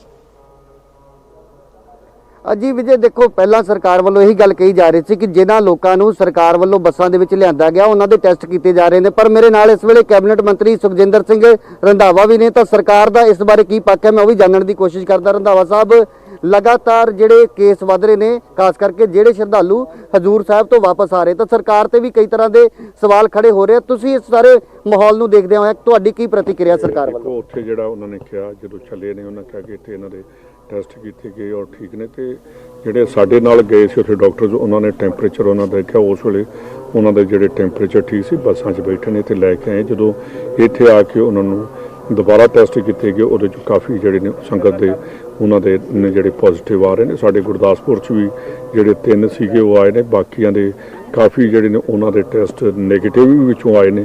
ਤੇ ਉਹਨਾਂ ਨੂੰ ਜਿਹੜੇ ਅੱਜ ਵੀ ਆਏ ਨੇ ਕੋਈ 100-150 ਬੰਦਾ ਅੱਜ ਵੀ ਸੰਗਤ ਦਾ ਉੱਥੇ ਸਾਡੇ ਕੋਲ ਪਹੁੰਚਿਆ। ਉਹਦੇ 'ਚ ਵੱਖ-ਵੱਖ ਥਾਵਾਂ ਵੱਖ-ਵੱਖ ਸਕੂਲਾਂ ਦੇ ਵਿੱਚ ਉਹਨਾਂ ਦਾ ਇੰਤਜ਼ਾਮ ਕੀਤਾ ਗਿਆ, ਗੁਰਦੁਆਰਾ ਸਾਹਿਬਾਨ 'ਚ ਵੀ ਕੀਤਾ ਗਿਆ ਜਿਹੜੀਆਂ ਸਰਾਵਾਂ ਨੇ, ਤੇ ਉੱਥੇ ਉਹਨਾਂ ਦੇ ਜਿਹੜੇ ਟੈਸਟ ਭੇਜੇ ਗਏ ਨੇ। ਪਰ ਉਹਦੇ ਨਾਲ ਜਿਉਂ-ਜਿਉਂ ਟੈਸਟ ਆਉਂਦੇ ਨੇ ਵਾਕਈ ਬੜੀ ਚਿੰਤਾ ਦਾ ਵਿਸ਼ਾ ਕਿ ਉੱਥੋਂ ਜਦੋਂ ਵਾਪਸ ਆਏ ਨੇ ਰਸਤੇ 'ਚ ਕਿਤੇ ਖੜੇ ਨਹੀਂ ਹੋਏ, ਲੰਗਰ ਉਹਨਾਂ ਨੇ ਉੱਥੇ ਮੈਂ ਇੱਕ ਚੀਜ਼ ਸਪਸ਼ਟ ਕਰਨੀ ਚਾਹੁੰਦਾ, ਜਿੱਥੇ ਤੁਸੀਂ ਕਹਿ ਰਹੇ ਹੋ ਨਾ ਟੈਸਟ, ਉਹ ਟੈਸਟ ਨਹੀਂ, ਉਹ ਸਕਰੀਨਿੰਗ ਹੈ। ਜਸਟ ਵੀ ਟੈਂਪਰੇਚਰ ਚੈੱਕ ਕੀਤਾ, ਲੱਛਣ ਪੁੱਛੇ ਗਏ, ਨਹੀਂ ਜੇਕਰ ਕਿਸੇ ਦੇ ਵਿੱਚ ਨੇ ਗੋਲੀ ਖਾ ਕੇ ਵੀ ਕੋਈ ਆ ਸਕਦਾ, ਪਰ ਟੈਸਟ ਪ੍ਰੋਪਰ ਇੱਥੇ ਹੀ ਆ ਕੇ ਹੋਏ। ਇਹਦੇ 'ਚ ਮੈਂ ਜੋ ਸੰਗਤ ਦਾ ਜਾਂ ਉੱਥੇ ਸੀਗਾ ਉਹਨਾਂ ਤੇ ਆਖਿਆ ਜਲਦੀ ਬੱਸਾਂ ਉਹ ਨਾ ਉਹਨਾਂ ਨੇ ਉਹਦੇ 'ਚ 2 ਦਿਨ ਟੈਸਟ ਲਈ 2 ਦਿਨ ਫਿਰ ਉੱਥੇ ਰਹਿਣਾ ਪੈਂਦਾ ਸੀ। ਤਾਂ ਉਹਨਾਂ ਨੇ ਜਦੋਂ ਆਖਿਆ ਉੱਥੇ ਜਿਹੜੇ ਨੇ ਉਹਨਾਂ ਆਖਿਆ ਕਿ ਇਹਨਾਂ ਦੇ ਟੈਸਟ ਕੀਤੇ ਨੇ ਤੇ ਇਹਨਾਂ ਦੇ ਜਿਹੜੇ ਟੈਸਟ ਨੇ ਉਹ ਠੀਕ ਨੇ, ਇੰਨੇ ਮਹੀਨੇ ਤੋਂ ਨੇ, ਇਹਨਾਂ ਨੂੰ ਕਿਸੇ ਨੂੰ ਕੋਈ ਪ੍ਰੋਬਲਮ ਨਹੀਂ ਤੇ ਇਸ ਕਰਕੇ ਇਹਨਾਂ ਨੂੰ ਜਲਦੀ ਲੈ ਕੇ ਜਾਣਾ ਚਾਹੀਦਾ। ਪਰ ਉੱਥੇ ਵੀ ਜੇ ਆਪਾਂ ਇਹ ਕਰੀਏ ਕਿ ਜੀ ਤੁਹਾਨੂੰ 4 ਦਿਨ ਇੱਥੇ ਪਹਿਲਾਂ ਟੈਸਟ ਕਰਾਂਗੇ ਤੇ ਸੰਗਤ ਦੇ ਵਿੱਚ ਰੋਸ ਤੇ ਆਉਂਦਾ ਹੀ ਆ। ਪਰ ਇੱਕ ਅਕਾਲ ਤਖਤ ਸਾਹਿਬ ਦੇ ਜਥੇਦਾਰ ਵੱਲੋਂ ਸਟੇਟਮੈਂਟ ਆਈ ਹੈ ਕਿ ਸਰਕਾਰ ਦੀ ਕਾਰਗੁਜ਼ਾਰੀ ਤੇ ਸਵਾਲ ਉਹਨਾਂ ਨੇ ਖੜੇ ਕੀਤੇ ਕਿ ਸਰਕਾਰ ਨੇ ਪੁਖਤਾ ਪ੍ਰਬੰਧ ਨਹੀਂ ਕੀਤੇ ਸੀ, ਇਸ ਕਰਕੇ ਸਭ ਕੁਝ ਹੋਇਆ ਔਰ ਹਜ਼ੂਰ ਸਾਹਿਬ ਬਾਰੇ ਗਲਤ ਪ੍ਰਚਾਰ ਕੀਤਾ ਜਾ ਰਿਹਾ। ਬਿਲਕੁਲ ਨਹੀਂ, ਵੇਖੋ ਇਹ ਜੇ ਸਰਕਾਰ ਨੂੰ ਮੇਰੇ ਖਿਆਲ ਕਿ ਅਕਾਲ ਤਖਤ ਸਾਹਿਬ ਦੇ ਜਥੇਦਾਰ ਵੱਲੋਂ ਵੀ ਇਹ ਹੁਕਮ ਆਇਆ ਸੀਗਾ ਕਿ ਜਿਹੜੀ ਪੰਜਾਬ ਗਵਰਨਮੈਂਟ ਇਹਨਾਂ ਦਾ ਇਮੀਡੀਏਟਲੀ ਉੱਥੋਂ ਲਿਆਉਣ ਦਾ ਪ੍ਰਬੰਧ ਕਰੇ ਤੇ ਉੱਥੋਂ ਲਿਆਉਣ ਦਾ ਇਹੀ ਹੋ ਸਕਦਾ ਕਿ ਉੱਥੇ ਜਿਹੜੀ ਸੰਗਤ ਬੈਠੀ ਸੀ 1 ਮਹੀਨੇ ਤੋਂ ਜਿਹੜਾ ਬੰਦਾ ਬੈਠਾ ਉਹਨੂੰ ਕੋਈ ਟੈਂਪਰੇਚਰ ਜਾਂ ਜਿਹੜੀ ਸੰਗਤ ਨਾਲ ਸੀ ਉਹਨਾਂ ਕਿਸੇ ਨੇ ਦੱਸਿਆ ਨਹੀਂ ਕਿ ਲੱਛਣ ਜਿਹੜੇ ਨੇ ਉਹਨਾਂ ਹੀ ਦੱਸਣੇ ਸੀਗੇ ਕਿ ਜੇ ਇਹਨਾਂ ਨੂੰ 4 ਦਿਨ ਫਿਰ ਉੱਥੇ ਅਸੀਂ ਰੱਖ ਕੇ ਉਹਨਾਂ ਨੇ ਕਹਿੰਦੇ ਕਿ ਪਹਿਲਾਂ ਉਹਨਾਂ ਦਾ ਟੈਸਟ ਕਰੀਏ ਤੇ ਫਿਰ ਇਹ ਕਿਹਾ ਜਾਣਾ ਸੀ ਕਿ ਸਰਕਾਰ ਲੋਕਾਂ ਨੂੰ ਜਿਹੜੀ ਖਰਾਬ ਕਰ ਰਹੀ ਹੈ, ਅਸੀਂ ਠੀਕ ਹੈ ਜੀ, ਸਾਨੂੰ ਕਿਉਂ ਨਹੀਂ ਲੈ ਕੇ ਜਾ ਰਹੇ। ਕੀ ਸਮਝੀਏ ਕਿ ਮਹਾਰਾਸ਼ਟਰ ਸਰਕਾਰ ਨੇ ਸਹੀ ਜਾਣਕਾਰੀ ਨਹੀਂ ਦਿੱਤੀ? ਬਿਲਕੁਲ ਮੈਂ ਤੇ ਇਹੋ ਹੀ ਕਹੂੰਗਾ ਕਿ ਉਹਨਾਂ ਨੇ ਜਿਹੜੇ ਉੱਥੇ ਸੰਗਤ ਬੈਠੀ ਸੀ ਉੱਥੋਂ ਦੀ ਸਰਕਾਰ ਨੂੰ, ਮਹਾਰਾਸ਼ਟਰ ਦੀ ਗਵਰਨਮੈਂਟ ਨੂੰ, ਉੱਥੇ ਜਿਹੜੇ ਪ੍ਰਬੰਧਕ ਕਮੇਟੀ ਉੱਥੋਂ ਦੀ ਹਜ਼ੂਰ ਸਾਹਿਬ ਦੀ, ਉਹਨਾਂ ਸਾਰਿਆਂ ਨੂੰ ਇਹਦੇ 'ਚ ਜਿਹੜਾ ਸੀ ਦੇਖਣਾ ਚਾਹੀਦਾ ਸੀ ਔਰ ਟਾਈਮ ਟੂ ਟਾਈਮ ਜਿਹੜੀ ਉਹਨਾਂ ਦੇ ਟੈਸਟ ਜ਼ਰੂਰ ਕਰਨੇ ਚਾਹੀਦੇ ਸੀ। ਇੱਕ ਐਸਜੀਪੀਸੀ ਵੱਲੋਂ ਅੱਜ ਇਹ ਕਿਹਾ ਗਿਆ ਸਰਕਾਰ ਨੂੰ ਕਿ ਜੇਕਰ ਸਰਕਾਰ ਹਜ਼ੂਰ ਸਾਹਿਬ ਵਾਲੇ ਜਿਹੜੇ ਸ਼ਰਧਾਲੂ ਨੇ ਉਹਨਾਂ ਨੂੰ ਕੁਆਰੰਟਾਈਨ ਦੇ ਲਈ ਰੱਖਣਾ ਚਾਹੁੰਦੀ ਤਾਂ ਅਸੀਂ ਆਪਣੀਆਂ ਸਰਾਵਾਂ ਦੇ ਕਮਰੇ ਦੇਣ ਲਈ ਤਿਆਰ ਹਾਂ। ਵੇਖੋ ਗੱਲਾਂ ਤੇ ਬਹੁਤ ਕਰਦੇ ਨੇ ਪਰ ਮੇਰਾ ਖਿਆਲ ਅਜੇ ਤੱਕ ਕੋਈ ਪਹੁੰਚੇ ਨਹੀਂ। ਸਾਈਂ ਆਪਣੇ ਜਿੱਥੇ ਕੋਈ ਇੰਤਜ਼ਾਮ ਸੀ ਅਸੀਂ ਆਪਣੇ ਇੰਤਜ਼ਾਮ ਸਰਕਾਰ ਪੂਰੇ ਕਰ ਰਹੀ, ਜਿੱਥੇ ਸਾਨੂੰ ਲੋੜ ਪਏਗੀ ਗੁਰਦੁਆਰਾ ਸਾਹਿਬਾਨ ਦੀ, ਕਿਉਂਕਿ ਤਾਂ ਸੁਖਜਿੰਦਰ ਸਿੰਘ ਰੰਧਾਵਾ ਕੈਬਨਿਟ ਮਿਨਿਸਟਰ ਜਾਣਕਾਰੀ ਦੇ ਰਹੇ ਨੇ ਸਰਕਾਰੀ ਇੰਤਜ਼ਾਮਾਂ ਬਾਰੇ। ਹਾਲਾਂਕਿ ਉਹਨਾਂ ਕਿਹਾ ਕਿ ਸਰਕਾਰ ਵੱਲੋਂ ਪੂਰੀ ਕੋਸ਼ਿਸ਼ ਕੀਤੀ ਗਈ ਹੈ ਪਰ ਮਹਾਰਾਸ਼ਟਰ ਦੇ ਵਿੱਚ ਉਹਨਾਂ ਦੀ ਪ੍ਰੋਪਰ ਚੈੱਕਅਪ ਨਹੀਂ ਹੋਇਆ, ਉਹਨਾਂ ਦੀ ਸਕਰੀਨਿੰਗ ਨਹੀਂ ਹੋਈ ਹੈ, ਉਹਨਾਂ ਦੇ ਟੈਸਟ ਨਹੀਂ ਹੋਏ, ਇਸੇ ਕਰਕੇ ਇੱਥੇ ਜਿਹੜੀ ਸਥਿਤੀ ਹੈ ਉਹ ਇਸ ਤਰੀਕੇ ਨਾਲ ਅੱਗੇ ਵਧ ਰਹੀ ਹੈ। ਇੱਕ ਛੋਟਾ ਜਿਹਾ ਕਮਰਸ਼ੀਅਲ ਬ੍ਰੇਕ, ਜਲਦ ਵਾਪਸ ਆ ਕੇ ਨਜ਼ਰ ਪਾਉਣੇ ਆ ਕੁਝ ਹੋਰ ਖਬਰਾਂ।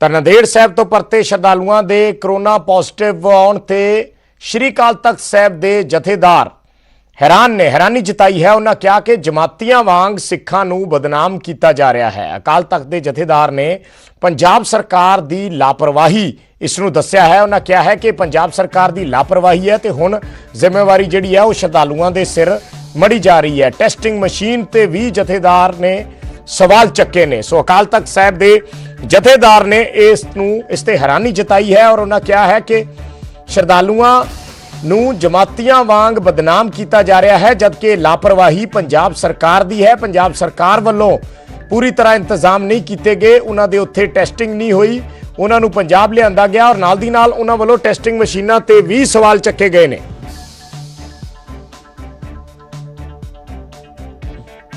ਇਹ ਜਿਹੜੇ ਸ਼ਰਧਾਲੂ ਸਨ ਇਹ 1.5 ਮਹੀਨੇ ਤੋਂ ਗੁਰਦੁਆਰਾ ਸਾਹਿਬ ਦੀਆਂ ਸਰਾਵਾਂ ਦੇ ਵਿੱਚ ਬੈਠੇ ਸਨ। ਉੱਥੇ ਤੱਕ ਸਾਹਿਬ ਦਰਸ਼ਨ ਕਰਦੇ ਸੀ ਜਾਂ ਲੰਗਰ ਸੇਵਾ ਕਰਦੇ ਸੀ ਜਾਂ ਸਤਨਾਮ ਵਾਹਿਗੁਰੂ ਦਾ ਜਾਪ ਜਪਦੇ ਸੀ ਤੇ ਪੰਜਾਬ ਆਉਂਦਿਆਂ ਜਿਹੜਾ ਇਹ ਕਰੋਨਾ ਪੋਜ਼ਿਟਿਵ ਕਿਵੇਂ ਹੋ ਗਏ, ਇਹ ਬੜਾ ਵੱਡਾ ਜਿਹੜਾ ਹੈ ਇੱਕ ਮਨ 'ਚ ਸਵਾਲ ਜਿਹੜਾ ਉਹ ਸਾਰਿਆਂ ਦੇ ਅੰਦਰ ਪੈਦਾ ਹੋ ਰਿਹਾ। ਦੂਸਰੀ ਗੱਲ ਇਹ ਹੈ ਕਿ 25 ਤਰੀਕ ਨੂੰ ਸ਼ਰਧਾਲੂ ਜਿਹੜੇ ਆ ਉਹ ਪੰਜਾਬ ਦੇ ਵਿੱਚ ਆਉਣਾ ਸ਼ੁਰੂ ਕਰ ਦਿੰਦੇ ਆ। 27 ਤਰੀਕ ਨੂੰ ਸਰਕਾਰ ਜਿਹੜੀ ਹੈ ਉਹ ਇਹਨਾਂ ਨੂੰ ਘਰੋਂ ਸੱਦ ਕੇ ਟੈਸਟ ਕਰਨਾ ਸ਼ੁਰੂ ਕਰਦੀ ਹੈ ਤੇ ਕੁਝ ਜਿਹੜੇ ਆ ਕੇਸ ਕਰੋਨਾ ਪੋਜ਼ਿਟਿਵ ਪਾਏ ਜਾਂਦੇ ਆ। ਬਹੁਤ ਵੱਡੇ ਜਿਹੜੇ ਆ ਇਹ ਸਵਾਲ ਜਿਹੜੇ ਆ ਸਾਡੇ ਅੰਦਰ ਖੜੇ ਕਰ ਰਹੇ ਆ ਇਹ ਕਿ ਇਸ ਤਰ੍ਹਾਂ ਕਿਉਂ ਹੋ ਰਿਹਾ। ਜਿਵੇਂ ਤਬਲੀਗੀਆਂ ਨੂੰ ਜਿਹੜਾ ਹੈਗਾ ਦੇ ਨਾਂ ਦੇ ਉੱਤੇ ਪੂਰੇ ਮੁਸਲਮਾਨ ਸਮਾਜ ਨੂੰ ਜਿਹੜਾ ਹੈ ਉਹ ਬਦਨਾਮ ਕਰਨ ਦੀ ਜਿਹੜੀ ਹੈ ਇੱਕ ਹੋੜ ਚੱਲੀ ਸੀ ਤੇ ਅੱਜ ਜਿਹੜਾ ਅਸੀਂ ਦੇਖ ਰਹੇ ਹਾਂ ਲਗਾਤਾਰ ਹੀ ਜਿਹੜਾ ਹੈ ਉਹ ਅਸੀਂ ਸੁਣ ਵੀ ਰਹੇ ਹਾਂ ਕਿ ਇਉਂ ਪ੍ਰਚਾਰ ਹੋ ਰਿਹਾ ਜਿਵੇਂ ਤਖ਼ਤ ਸ੍ਰੀ ਹਜ਼ੂਰ ਸਾਹਿਬ ਕਰੋਨਾ ਵਾਇਰਸ ਦਾ ਘਰ ਹੋਵੇ ਤੇ ਉੱਥੋਂ ਇਹ ਲੋਕ ਜਿਹੜੇ ਆ ਉਹ ਕੈਰੀ ਕਰਕੇ ਲਿਆਏ ਹੁਣ ਪੰਜਾਬ ਦੇ ਵਿੱਚ ਵੰਡਣ ਵਾਸਤੇ। ਇਹ ਬੜੀ ਵੱਡੀ ਜਿਹੜੀ ਹੈ ਇੱਕ ਸਾਜ਼ਿਸ਼ ਹੈ। ਤਾਂ ਅਕਾਲ ਤਖਤ ਸਾਹਿਬ ਦੇ ਜਥੇਦਾਰ ਗਿਆਨੀ ਹਰਪ੍ਰੀਤ ਸਿੰਘ ਨੂੰ ਤੁਸੀਂ ਸੁਣਿਆ, ਉਹ ਕਹਿ ਰਹੇ ਨੇ ਕਿ ਇਸ ਦੇ ਲਈ ਬਹੁਤ ਵੱਡੇ ਸਵਾਲ ਨੇ ਕਿ ਇਸ ਤਰੀਕੇ ਨਾਲ ਕਿਵੇਂ ਹੋਇਆ। ਜਦੋਂ ਸਾਰੇ ਉੱਥੇ ਠੀਕ ਸਨ ਤਾਂ ਇੱਥੇ ਆ ਕੇ ਰਿਪੋਰਟ ਪੋਜ਼ਿਟਿਵ ਕਿਵੇਂ ਆਈ? ਕਿ ਮਸ਼ੀਨਾਂ ਜਿਹੜੀਆਂ ਟੈਸਟਿੰਗ ਮਸ਼ੀਨਾਂ ਨੇ ਕਿ ਉਹਨਾਂ ਦੇ ਵਿੱਚ ਕੋਈ ਦਿੱਕਤ ਹੈ ਜਾਂ ਫਿਰ ਇਸ ਦੇ ਵਿੱਚ ਲਾਪਰਵਾਹੀ ਕਿਸ ਦੀ ਹੈ?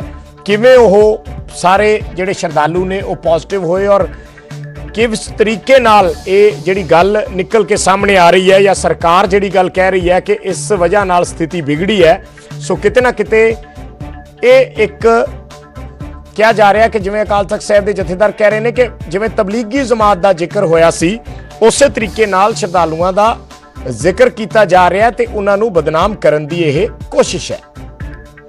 ਸੋ ਇਸ ਸਭ ਦੇ ਵਿੱਚ ਜਿਹੜੀਆਂ ਫਿਗਰ ਸਾਹਮਣੇ ਆ ਰਹੀਆਂ ਨੇ ਜਾਂ ਜਿਹੜੀਆਂ ਰਿਪੋਰਟ ਟੈਸਟ ਪੋਜ਼ਿਟਿਵ ਆ ਰਹੇ ਨੇ ਅਸੀਂ ਉਹਨਾਂ ਦੀ ਜਾਣਕਾਰੀ ਦੇ ਰਹੇ ਹਾਂ ਕਿ ਅੱਜ ਪੰਜਾਬ ਦੇ ਵਿੱਚ ਜੋ ਆંકੜਾ ਹੈ ਉਹ 130 ਤੋਂ ਜ਼ਿਆਦਾ ਪਹੁੰਚ ਗਿਆ ਹੈ। 130 ਤੋਂ ਜ਼ਿਆਦਾ ਉਹ ਵਿਅਕਤੀ ਪੋਜ਼ਿਟਿਵ ਨੇ ਜਿਹੜੇ ਸ਼੍ਰੀ ਨੰਦੇੜ ਸਾਹਿਬ ਤੋਂ ਵਾਪਸ ਪਰਤੇ ਨੇ, ਚਾਹੇ ਉਹਨਾਂ ਦੇ ਵਿੱਚ ਕੁਝ ਐਸੇ ਸ਼ਰਧਾਲੂ ਸਨ ਜਿਹੜੇ ਆਪਣੇ ਪੱਧਰ ਤੇ ਵਾਪਸ ਆਏ ਸੀ, ਚਾਹੇ ਕੁਝ ਐਸੇ ਨੇ ਜਿਨ੍ਹਾਂ ਨੂੰ ਪੰਜਾਬ ਸਰਕਾਰ ਵੱਲੋਂ ਬੱਸਾਂ ਦੇ ਜ਼ਰੀਏ ਲਿਆਂਦਾ ਗਿਆ।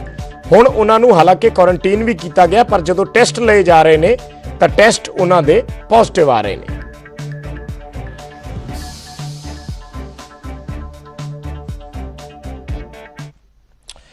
ਤਾਂ ਨੰਦੇੜ ਸਾਹਿਬ ਤੋਂ ਪਰਤਰੇ ਜਿਹੜੇ ਸ਼ਰਧਾਲੂ ਨੇ ਉਹਨਾਂ ਦੇ 100 ਤੋਂ ਕਰੀਬ ਸ਼ਰਧਾਲੂਆਂ ਦੀ 100 ਤੋਂ ਜ਼ਿਆਦਾ ਸ਼ਰਧਾਲੂਆਂ ਦੀ ਰਿਪੋਰਟ ਜਿਹੜੀ ਹੈ ਉਹ ਪੋਜ਼ਿਟਿਵ ਆ ਚੁੱਕੀ ਹੈ। ਇਸ ਕਰਕੇ ਸਭ ਦੀ ਜ਼ੁਬਾਨ ਤੇ ਇੱਕ ਹੀ ਸਵਾਲ ਹੈ ਕਿ ਆਖਿਰ ਇਸ ਲਾਪਰਵਾਹੀ ਦੇ ਲਈ ਜ਼ਿੰਮੇਵਾਰ ਕੌਣ ਹੈ ਜੋ ਪੂਰੇ ਪੰਜਾਬ ਨੂੰ ਖਤਰੇ 'ਚ ਪਾ ਰਿਹਾ ਹੈ। ਰਿਪੋਰਟ ਦਿਖਾਉਂਦੇ ਹਾਂ।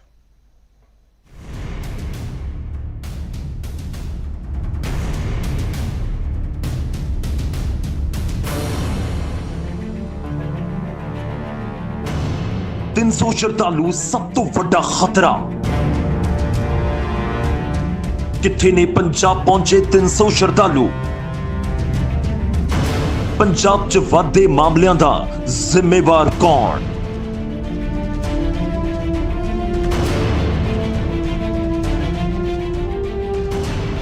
ਪੰਜਾਬ ਦੇ ਲੋਕ ਪਿਛਲੇ 1.5 ਮਹੀਨੇ ਤੋਂ ਜਦੋਂ ਘਰਾਂ ਦੇ ਵਿੱਚ ਰਹਿ ਕੇ ਕਰੋਨਾ ਦੇ ਖਿਲਾਫ ਸਰਕਾਰ ਦਾ ਸਾਥ ਦੇ ਰਹੇ ਸੀ ਤਾਂ ਉਸ ਸਮੇਂ ਸੂਬੇ ਤੋਂ ਕਰੀਬ 1800 ਕਿਲੋਮੀਟਰ ਦੂਰ ਵੱਡੀ ਲਾਪਰਵਾਹੀ ਵਰਤੀ ਜਾ ਰਹੀ ਸੀ ਤੇ ਸ਼ਾਇਦ ਪੰਜਾਬ ਦੇ ਲੋਕਾਂ ਨੂੰ ਅੰਦਾਜ਼ਾ ਵੀ ਨਹੀਂ ਸੀ ਕਿ ਕੁਝ ਲੋਕਾਂ ਦੀ ਲਾਪਰਵਾਹੀ ਤੇ ਕਿਸੇ ਹੋਰ ਸੂਬੇ ਦੇ ਪ੍ਰਸ਼ਾਸਨ ਦੀ ਨਲਾਇਕੀ ਪੰਜਾਬ ਦੇ ਲੋਕਾਂ ਨੂੰ ਤੇ ਪੰਜਾਬ ਨੂੰ ਮੁਸੀਬਤਾਂ ਦੇ ਸਮੁੰਦਰ ਦੇ ਵਿੱਚ ਧੱਕ ਦੇਵੇਗੀ।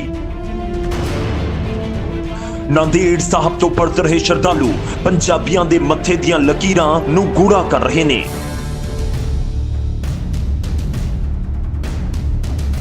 ਪੰਜਾਬ ਪਹੁੰਚੇ ਸ਼ਰਧਾਲੂਆਂ ਚੋਂ 300 ਸ਼ਰਧਾਲੂਆਂ ਦਾ ਜ਼ਿਕਰ ਅਸੀਂ ਕਿਉਂ ਕਰ ਰਹੇ ਹਾਂ ਉਹ ਦੱਸਾਂਗੇ, ਪਰ ਪਹਿਲਾਂ ਦੱਸਦੇ ਹਾਂ ਕਿ ਨੰਦੇੜ ਸਾਹਿਬ 'ਚ ਸਥਾਨਕ ਪ੍ਰਸ਼ਾਸਨ ਨੇ ਕਿੰਨੀ ਵੱਡੀ ਲਾਪਰਵਾਹੀ ਵਰਤੀ। 4000 ਤੋਂ ਜ਼ਿਆਦਾ ਸ਼ਰਧਾਲੂ 1 ਮਹੀਨੇ ਤੋਂ ਜ਼ਿਆਦਾ ਸਮਾਂ ਤੱਕ ਹਜ਼ੂਰ ਸਾਹਿਬ ਗੁਰਦੁਆਰੇ ਦੇ ਕੰਪਲੈਕਸ ਦੇ ਵਿੱਚ ਰਹੇ। ਕਿਸੇ ਵੀ ਤਰ੍ਹਾਂ ਦਾ ਟੈਸਟ ਉੱਥੇ ਨਹੀਂ ਕਰਵਾਇਆ ਗਿਆ। ਟੈਸਟ ਨਾ ਕਰਵਾਉਣ ਪਿੱਛੇ ਗੁਰਦੁਆਰਾ ਹਜ਼ੂਰ ਸਾਹਿਬ ਟਰਸਟ ਦੇ ਸਕੱਤਰ ਦਾ ਤਰਕ ਕੀ ਹੈ, ਪਹਿਲਾਂ ਉਹ ਤੁਸੀਂ ਸੁਣੋ। ਹੋਵੇ ਤੇ ਉਹਨਾਂ ਨੂੰ ਕੋਈ ਲੱਛਣ ਹੀ ਨਹੀਂ ਸੀ ਨਾ ਅਜੇ ਤੱਕ ਉਹਨਾਂ। ਸੋ ਤੁਸੀਂ ਸਿਰਫ ਜਾਂਚ ਕੀਤੀ ਸੀ ਉਹਨਾਂ ਦੀ? ਜੋ ਕੋਈ ਪ੍ਰੋਬਲਮ ਹੋਗੀ ਕਿਸੇ ਨੂੰ ਸਰਦੀ ਖਾਂਸੀ ਬੁਖਾਰ ਜਿਹੜੇ ਕੋਰੋਨਾ ਦੇ ਲੱਛਣ ਹੈਗੇ ਉਹ ਲੱਛਣ ਹੀ ਕਿਸੇ ਸੰਗਤ ਨੂੰ ਨਹੀਂ ਸੀਗੇ ਨਾ ਇੱਥੇ। ਨਹੀਂ ਕੋਈ ਲੱਛਣ ਹੋਗੇ ਤਾਂ ਟੈਸਟ ਹੋਗਾ ਨਾ। ਕਿਸੇ ਨੂੰ ਲੱਛਣ ਹੀ ਨਹੀਂ ਹੈਗੇ ਕਿਸੇ ਪ੍ਰਕਾਰ ਦੇ ਉਹਦੇ ਤੇ ਉਹ ਟੈਸਟ ਕਿੱਦਾਂ ਕਰਾਂਗੇ?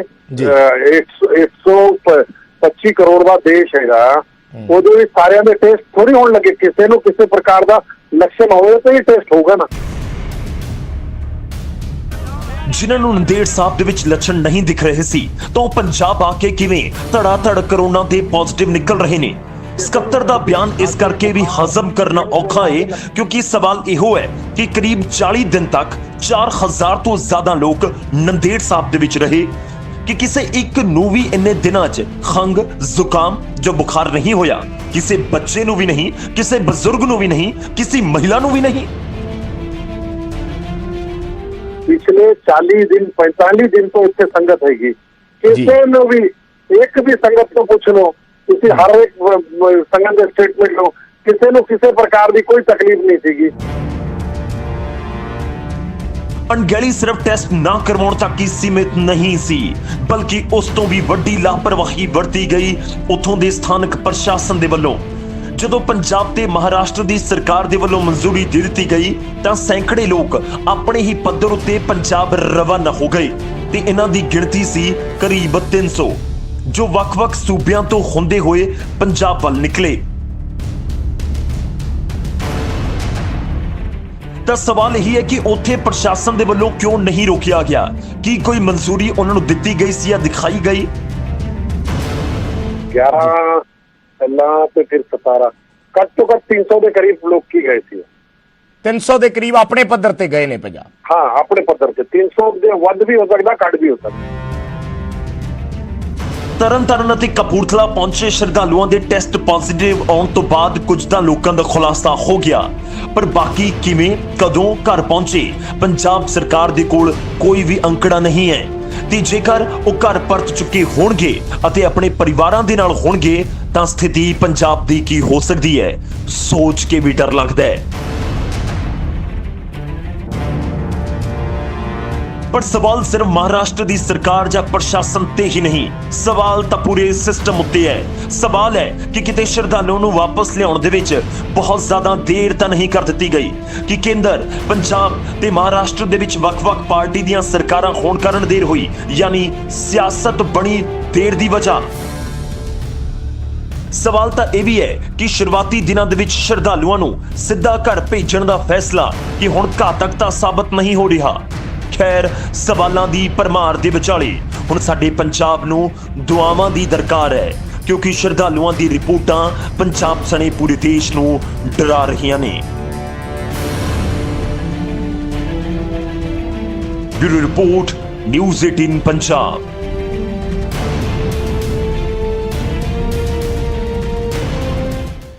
ਤੇ ਨੰਦੇੜ ਸਾਹਿਬ ਤੋਂ ਆਏ ਸ਼ਰਧਾਲੂਆਂ ਨੂੰ ਜਿਨ੍ਹਾਂ ਕੁਆਰੰਟੀਨ ਸੈਂਟਰਾਂ 'ਚ ਠਹਿਰਾਇਆ ਗਿਆ, ਉੱਥੋਂ ਦੇ ਇੰਤਜ਼ਾਮਾਂ ਤੇ ਵੱਡੇ ਸਵਾਲ ਉੱਠ ਰਹੇ ਨੇ। ਸ਼ਰਧਾਲੂਆਂ ਦਾ ਇਲਜ਼ਾਮ ਹੈ ਕਿ ਨਾ ਤਾਂ ਇੱਥੇ ਕੋਈ ਸਾਫ਼ ਸਫਾਈ ਦੀ ਵਿਵਸਥਾ ਹੈ, ਨਾ ਹੀ ਕੋਈ ਖਾਣ ਪੀਣ ਦਾ ਇੰਤਜ਼ਾਮ ਕੀਤਾ ਜਾ ਰਿਹਾ ਹੈ ਔਰ ਇਸ ਦੀ ਬੁਰੀ ਹਾਲਤ ਹੈ। 3 ਤਸਵੀਰਾਂ ਅੰਮ੍ਰਿਤਸਰ, ਫਿਰੋਜ਼ਪੁਰ ਤੇ ਮੋਗਾ ਦੀਆਂ ਅਸੀਂ ਦਿਖਾ ਰਹੇ ਹਾਂ।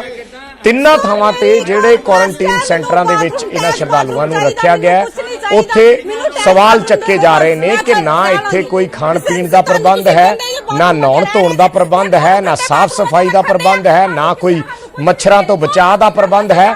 ਤਾਂ ਉਹ ਜਿਸ ਤਰੀਕੇ ਨਾਲ ਉੱਥੋਂ ਆ ਗਏ ਨੇ, ਪਰ ਹੁਣ ਅੱਗੇ ਉਹਨਾਂ ਨੂੰ ਇੱਥੇ ਆ ਕੇ ਬਿਮਾਰੀ ਦਾ ਖਤਰਾ ਜ਼ਿਆਦਾ ਮੰਡਰਾਉਣ ਲੱਗਿਆ ਹੈ। ਔਰ ਦੂਸਰੀ ਗੱਲ, ਜਿਹੜੇ ਸ਼ਰਧਾਲੂ ਇੱਧਰ ਆਏ ਨੇ, ਜਿਨ੍ਹਾਂ ਨੂੰ ਇਕੱਠੇ ਕੁਆਰੰਟੀਨ ਸੈਂਟਰਾਂ 'ਚ ਰੱਖਿਆ ਗਿਆ ਹੈ, ਜਿੱਥੇ ਸੋਸ਼ਲ ਡਿਸਟੈਂਸਿੰਗ ਵੀ ਫੋਲੋ ਨਹੀਂ ਕੀਤੀ ਜਾ ਰਹੀ, ਉਹਨਾਂ ਦੇ ਵਿੱਚੋਂ ਹੀ ਮਰੀਜ਼ ਪੋਜ਼ਿਟਿਵ ਆ ਰਹੇ ਨੇ। ਸੋ ਇਹ ਸਮਝਣਾ ਕੋਈ ਬਹੁਤਾ ਔਖਾ ਨਹੀਂ ਕਿ ਜੇ ਇੱਕ ਜਗ੍ਹਾ ਤੇ 100 ਬੰਦੇ ਕੁਆਰੰਟੀਨ ਨੇ ਤਾਂ ਉਹਨਾਂ ਦੇ ਵਿੱਚੋਂ ਜੇ 10 ਪੋਜ਼ਿਟਿਵ ਆ ਗਏ ਜਾਂ 5 ਪੋਜ਼ਿਟਿਵ ਆ ਗਏ ਤਾਂ ਫਿਰ ਬਾਕੀਆਂ ਦੇ ਬਚਾਅ ਦੇ ਕੀ ਇੰਤਜ਼ਾਮ ਹੋਣਗੇ, ਕਿਵੇਂ ਉਹਨਾਂ ਨੂੰ ਪਾਸੇ ਰੱਖਿਆ ਜਾਏਗਾ। ਇਹ ਵੀ ਜਵਾਬ ਜਿਹੜੇ ਨੇ ਇਹ ਪੰਜਾਬ ਸਰਕਾਰ ਨੂੰ ਦੇਣੇ ਨੇ ਜਾਂ ਸਿਹਤ ਮਹਿਕਮੇ ਨੇ ਦੇਣੇ ਨੇ ਕਿ ਕਿਵੇਂ ਹੁਣ ਇਹਨਾਂ ਨੂੰ ਇੱਕ ਸੇਫਟੀ ਮੈਜਰਸ ਦੇ ਲਈ ਰੱਖਿਆ ਜਾਏਗਾ ਜਾਂ ਸੇਫਟੀ ਮੈਜਰਸ ਲਏ ਜਾਣਗੇ ਇਹਨਾਂ ਸ਼ਰਧਾਲੂਆਂ ਨੂੰ ਲੈ ਕੇ। ਤੁਹਾਨੂੰ ਤੁਸੀਂ ਗੰਦੇ ਜਿਹੇ ਬਾਥਰੂਮਾਂ 'ਚ ਰਹਿ ਰਹੇ ਜੇ, ਦੇਖੋ ਉਹਨੂੰ ਗੰਦੇ ਬਾਥਰੂਮਾਂ 'ਚ ਰੱਖਣ ਦੇ ਆ, ਸਾਨੂੰ ਕੁਝ ਨਹੀਂ, ਦੇਖੋ ਉਹਨੂੰ ਗੰਦੇ ਬਾਥਰੂਮਾਂ 'ਚ ਰੱਖਣ ਦੇ ਆ, ਸਾਨੂੰ ਕੁਝ ਨਹੀਂ ਦੇ ਰਹੇ। ਜੋ ਮਰਜ਼ੀ ਕਰ ਲਓ, ਅਸੀਂ ਜਾਣਾ ਜੇ ਜਾਂ ਮੈਂ ਇੱਥੇ ਖੁਦ ਕੁਝ ਕਰ ਲੈਣੀ ਜੇ ਆਪਣੀ। ਇਹ ਹੈਰਾਨ ਕਰਨ ਵਾਲੇ ਸਵਾਲ ਲਗਾਤਾਰ ਉੱਠ ਰਹੇ ਨੇ।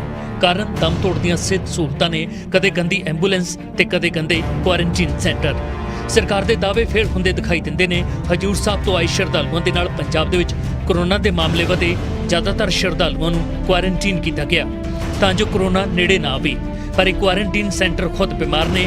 ਅੰਮ੍ਰਿਤਸਰ ਦੇ ਵਿੱਚ ਕਈ ਕੁਆਰੰਟੀਨ ਸੈਂਟਰ ਬਣਾਏ ਗਏ। ਇੱਥੇ ਨਾ ਤਾਂ ਬਾਥਰੂਮ ਸਾਫ਼ ਸੁਥਰੇ ਨੇ ਤੇ ਨਾ ਹੀ ਕੋਈ ਹੋਰ ਸਿਹਤ ਸਹੂਲਤਾਂ, ਜਿਸ ਨੂੰ ਲੈ ਕੇ ਸ਼ਰਧਾਲੂਆਂ ਨੇ ਪ੍ਰਬੰਧਾਂ ਤੇ ਸਵਾਲ ਚੁੱਕੇ ਨੇ।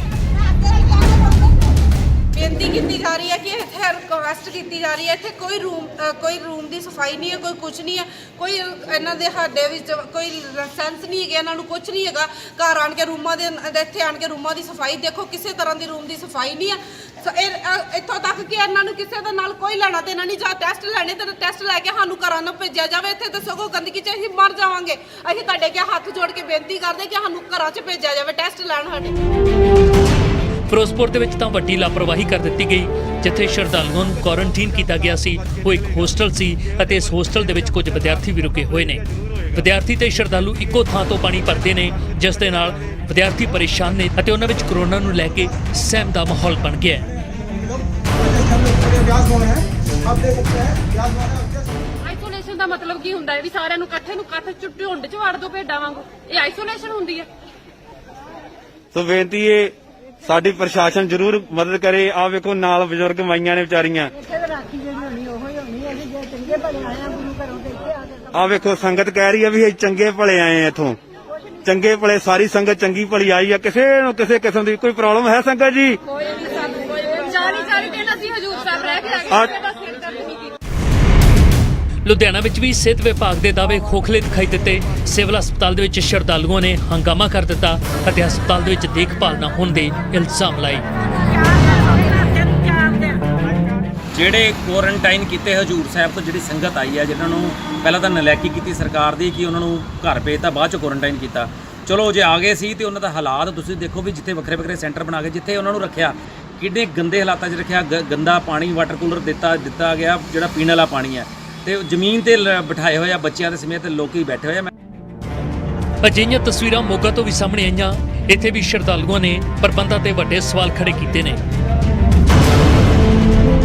ਕੋਰੋਨਾ ਦੇ ਖਿਲਾਫ ਸਰਕਾਰਾਂ ਦੇ ਵੱਲੋਂ ਮਜ਼ਬੂਤ ਸਿਹਤ ਸਹੂਲਤਾਂ ਦੇ ਵੱਡੇ ਦਾਅਵੇ ਤਾਂ ਕੀਤੇ ਜਾਂਦੇ ਨੇ, ਪਰ ਜ਼ਮੀਨੀ ਹਕੀਕਤ ਕੁਝ ਹੋਰ ਤਸਵੀਰ ਪੇਸ਼ ਕਰਦੀ ਹੈ। Bureau report, news 18। ਤੇ ਉਧਰ ਨਾਂਦੇੜ ਸਾਹਿਬ ਤੋਂ ਆਏ ਸ਼ਰਧਾਲੂਆਂ ਬਾਰੇ ਹੁਣ ਐਸਜੀਪੀਸੀ ਨੇ ਪੰਜਾਬ ਸਰਕਾਰ ਨੂੰ ਅਪੀਲ ਕੀਤੀ ਹੈ। ਉਹਨਾਂ ਕਿਹਾ ਹੈ ਕਿ ਸ਼ਰਧਾਲੂਆਂ ਨੂੰ ਗੁਰਦੁਆਰਿਆਂ ਦੇ ਵਿੱਚ ਸ਼ਿਫਟ ਕੀਤਾ ਜਾਵੇ, ਯਾਨੀ ਗੁਰਦੁਆਰਿਆਂ ਦੇ ਵਿੱਚ ਉਹਨਾਂ ਨੂੰ ਕੁਆਰੰਟੀਨ ਰੱਖਿਆ ਜਾਵੇ। ਐਸਜੀਪੀਸੀ ਦੇ ਸਾਰੇ ਗੁਰਦੁਆਰੇ ਅਤੇ ਸਰਾਵਾਂ ਇਸ ਦੇ ਲਈ ਉਪਲਬਧ ਨੇ ਔਰ ਐਸਜੀਪੀਸੀ ਦਾ ਇਹ ਵੀ ਕਹਿਣਾ ਕਿ ਪ੍ਰਸ਼ਾਸਨ ਦੀ ਨਿਗਰਾਨੀ ਦੇ ਵਿੱਚ ਉਹਨਾਂ ਨੂੰ ਸਾਰੀਆਂ ਜ਼ਰੂਰੀ ਸਹੂਲਤਾਂ ਪ੍ਰਸ਼ਾਸਨ ਦੀ ਨਿਗਰਾਨੀ 'ਚ ਐਸਜੀਪੀਸੀ ਦੇਵੇਗੀ। ਸੋ ਕਿਸੇ ਤਰੀਕੇ ਦਾ ਗਲਤ ਵਰਤਾਰਾ ਕੋਰੋਨਾ ਪੋਜ਼ਿਟਿਵ ਸ਼ਰਧਾਲੂਆਂ ਦੇ ਨਾਲ ਨਾ ਕੀਤਾ ਜਾਵੇ ਔਰ ਇਹ ਐਸਜੀਪੀਸੀ ਨੇ ਪੰਜਾਬ ਸਰਕਾਰ ਨੂੰ ਅਪੀਲ ਕੀਤੀ ਹੈ ਕਿ ਉਹਨਾਂ ਨੂੰ ਸਕੂਲਾਂ ਜਾਂ ਕਾਲਜਾਂ ਦੇ ਵਿੱਚ ਜਿੱਥੇ ਰੱਖਿਆ ਗਿਆ, ਹੋਸਟਲਾਂ ਦੇ ਵਿੱਚ ਜਿੱਥੇ ਰੱਖਿਆ ਗਿਆ, ਉਹਨਾਂ ਥਾਵਾਂ ਤੋਂ ਕੱਢ ਕੇ ਉਹਨਾਂ ਨੂੰ ਗੁਰਦੁਆਰਿਆਂ ਦੇ ਵਿੱਚ ਸ਼ਿਫਟ ਕੀਤਾ ਜਾਵੇ, ਗੁਰਦੁਆਰਿਆਂ ਦੇ ਵਿੱਚ ਕੁਆਰੰਟੀਨ ਕੀਤਾ ਜਾਵੇ। ਐਸਜੀਪੀਸੀ ਉਹਨਾਂ ਦਾ ਪੂਰਾ ਖਿਆਲ ਰੱਖੇਗੀ।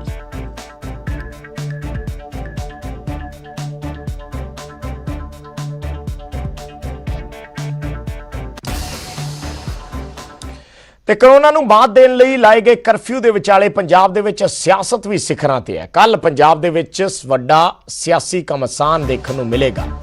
ਜਿੱਥੇ ਇੱਕ ਪਾਸੇ ਕਾਂਗਰਸੀ ਕੱਲ ਕੇਂਦਰ ਸਰਕਾਰ ਦੇ ਖਿਲਾਫ ਪ੍ਰਦਰਸ਼ਨ ਕਰਨ ਵਾਲੇ ਨੇ, ਤਾਂ ਉੱਥੇ ਹੀ ਬੀਜੇਪੀ ਨੇ ਵੀ ਕੱਲ ਇੱਕ ਦਿਨ ਦਾ ਵਰਤ ਰੱਖਣ ਦਾ ਐਲਾਨ ਕਰ ਦਿੱਤਾ ਹੈ। ਬੀਜੇਪੀ ਦਾ ਕੈਪਟਨ ਸਰਕਾਰ ਤੇ ਇਲਜ਼ਾਮ ਹੈ ਕਿ ਕੇਂਦਰ ਵੱਲੋਂ ਭੇਜੀ ਗਈ ਮਦਦ ਲੋਕਾਂ ਤੱਕ ਪਹੁੰਚਾਈ ਨਹੀਂ ਗਈ। ਬੀਜੇਪੀ ਆਗੂ ਤਰੁਣ ਚੁੱਗ ਨੇ ਦਾਅਵਾ ਕੀਤਾ ਹੈ ਕਿ 15 ਕਿਲੋ ਅਨਾਜ ਪ੍ਰਤੀ ਵਿਅਕਤੀ ਦੇ ਹਿਸਾਬ ਨਾਲ 1 ਕਰੋੜ 41 ਲੱਖ ਲੋਕਾਂ ਵਾਸਤੇ ਕੇਂਦਰ ਸਰਕਾਰ ਨੇ ਅਸਾਈਨ ਕੀਤਾ ਹੈ ਜਾਂ ਮਨਜ਼ੂਰ ਕੀਤਾ ਹੈ। ਇਹ ਅਨਾਜ 28 ਮਾਰਚ ਨੂੰ ਭੇਜਿਆ ਗਿਆ ਸੀ, ਪਰ ਹਜੇ ਤੱਕ ਕੈਪਟਨ ਸਰਕਾਰ ਨੇ ਜ਼ਰੂਰਤਮੰਦਾਂ ਤੱਕ ਇਸ ਅਨਾਜ ਨੂੰ ਪਹੁੰਚਾਇਆ ਹੀ ਨਹੀਂ। ਦੱਸ ਦਈਏ ਕਿ ਕਾਂਗਰਸ ਨੇ ਵੀ ਕੱਲ ਪ੍ਰਦਰਸ਼ਨ ਕਰਨ ਦਾ ਐਲਾਨ ਕੀਤਾ ਹੋਇਆ ਹੈ। ਸਾਰੇ ਕਾਂਗਰਸੀ ਆਪੋ ਆਪਣੇ ਘਰਾਂ ਦੀਆਂ ਛੱਤਾਂ ਤੇ ਤਿਰੰਗੇ ਲਹਿਰਾ ਕੇ ਕੇਂਦਰ ਦੇ ਪ੍ਰਤੀ ਆਪਣੀ ਨਾਰਾਜ਼ਗੀ, ਆਪਣਾ ਰੋਸ ਜ਼ਾਹਿਰ ਕਰਨਗੇ। ਕਾਂਗਰਸ ਕੇਂਦਰ ਤੇ ਪੰਜਾਬ ਨੂੰ ਆਰਥਿਕ ਮਦਦ ਨਾ ਦੇਣ ਦਾ ਇਲਜ਼ਾਮ ਲਾ ਰਹੀ ਹੈ। ਸੋ ਇੱਕ ਵੱਖਰੀ ਤਰ੍ਹਾਂ ਦੀ ਸਿਆਸਤ ਇਸ ਲਾਕਡਾਊਨ ਦੇ ਦੌਰਾਨ, ਇਸ ਕਰਫਿਊ ਦੇ ਦੌਰਾਨ, ਇਸ ਕੋਰੋਨਾ ਦੇ ਮਾਹੌਲ ਦੇ ਵਿਚਾਲੇ ਦੇਖਣ ਨੂੰ ਮਿਲ ਰਹੀ ਹੈ।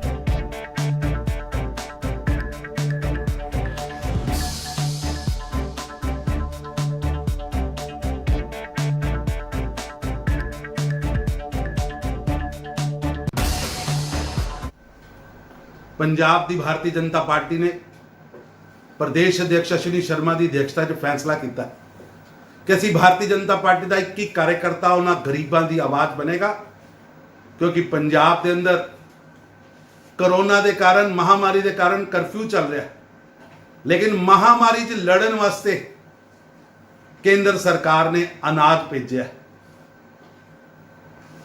ਅਸੀਂ ਸਭ ਲੋਕ 1 ਮਈ ਨੂੰ ਸਵੇਰੇ 10 ਵਜੇ ਤੋਂ ਲੈ ਕੇ 5 ਵਜੇ ਤੱਕ ਆਪਣੇ ਆਪਣੇ ਘਰ 'ਚ, ਆਪਣੇ ਆਪਣੇ ਨਿਵਾਸ ਸਥਾਨ ਦੇ ਉੱਤੇ ਉਪਵਾਸ ਕਰਾਂਗੇ। ਇਹ ਇੱਕ ਟਾਈਮ ਦਾ ਭੋਜਨ, ਉਪਵਾਸ, ਇਹ ਆਵਾਜ਼ ਹੈ ਸਾਡੀ ਗਰੀਬਾਂ ਦੀ।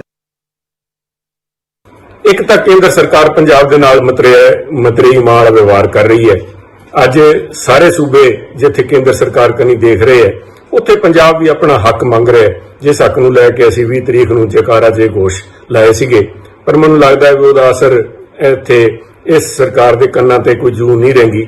ਇੱਕ ਇਹਦੇ ਉੱਤੇ ਫੈਸਲਾ ਲਿਆ, ਸੀਐਮ ਸਾਹਿਬ ਨੇ ਉਹਨੂੰ ਹੁੰਗਾਰਾ ਦਿੱਤਾ। ਮੈਂ ਪ੍ਰਪੋਜ਼ ਕੀਤਾ ਸੀਗਾ ਵੀ ਆਉਣ ਵਾਲੀ 1 ਮਈ ਨੂੰ ਜਿਹੜਾ ਕਿ ਸਾਰੀ ਦੁਨੀਆ ਦੇ ਅੰਦਰ ਲੇਬਰ ਡੇ ਦੇ ਤੌਰ ਤੇ ਮਨਾਇਆ ਜਾਂਦਾ ਹੈ, ਸਾਰੇ ਮਜ਼ਦੂਰ ਸਾਥੀਆਂ ਦਾ ਜੋ ਅੱਜ ਬਿਨਾਂ ਰੋਜ਼ਗਾਰ ਦੇ ਘਰੇ ਬੈਠੇ ਹੈ, ਰੋਜੀ ਰੋਟੀ ਨੂੰ ਮੁਹਤਾਜ ਹੈ, ਉਹਨਾਂ ਦੇ ਨਾਲ ਸੋਲੀਡੈਰਿਟੀ, ਉਹਨਾਂ ਦੇ ਨਾਲ ਇਕਜੁੱਟਤਾ ਦਿਖਾਈਏ ਤੇ ਨਾਲ ਹੀ ਕੇਂਦਰ ਸਰਕਾਰ ਨੂੰ ਪ੍ਰਗਟਾਵਾ ਕਰੀਏ। ਆਪਣੇ ਤਿਰੰਗੇ ਝੰਡੇ 1 ਤਰੀਕ ਨੂੰ 1 ਮਈ ਨੂੰ ਆਪਣੇ ਘਰਾਂ ਦੇ ਉੱਤੇ ਗਲੀਆਂ ਦੇ ਅੰਦਰ ਲਹਿਰਾ ਕੇ ਕੇਂਦਰ ਸਰਕਾਰ ਨੂੰ ਦਰਸਾਈਏ ਵੀ ਪੰਜਾਬ ਵੀ ਹਿੰਦੁਸਤਾਨ ਦਾ ਇੱਕ ਅਭਿੰਨ ਅੰਗ ਹੈਗਾ। ਸਾਡਾ ਵੀ ਕੇਂਦਰ ਸਰਕਾਰ ਦੇ ਉੱਤੇ ਉਨਾ ਹੀ ਹੱਕ ਬਣਦਾ ਹੈ ਜਿੰਨਾ ਕਿ ਕਿਸੇ ਬੀਜੇਪੀ ਰੂਲਡ ਸਟੇਟ ਦਾ ਬਣਦਾ ਹੈ। ਤੇ ਇੱਕ ਛੋਟੇ ਜਿਹੇ ਕਮਰਸ਼ੀਅਲ ਬ੍ਰੇਕ ਦਾ ਵੇਲਾ ਹੈ, ਜਲਦ ਵਾਪਸ ਆਉਂਦੇ ਹਾਂ।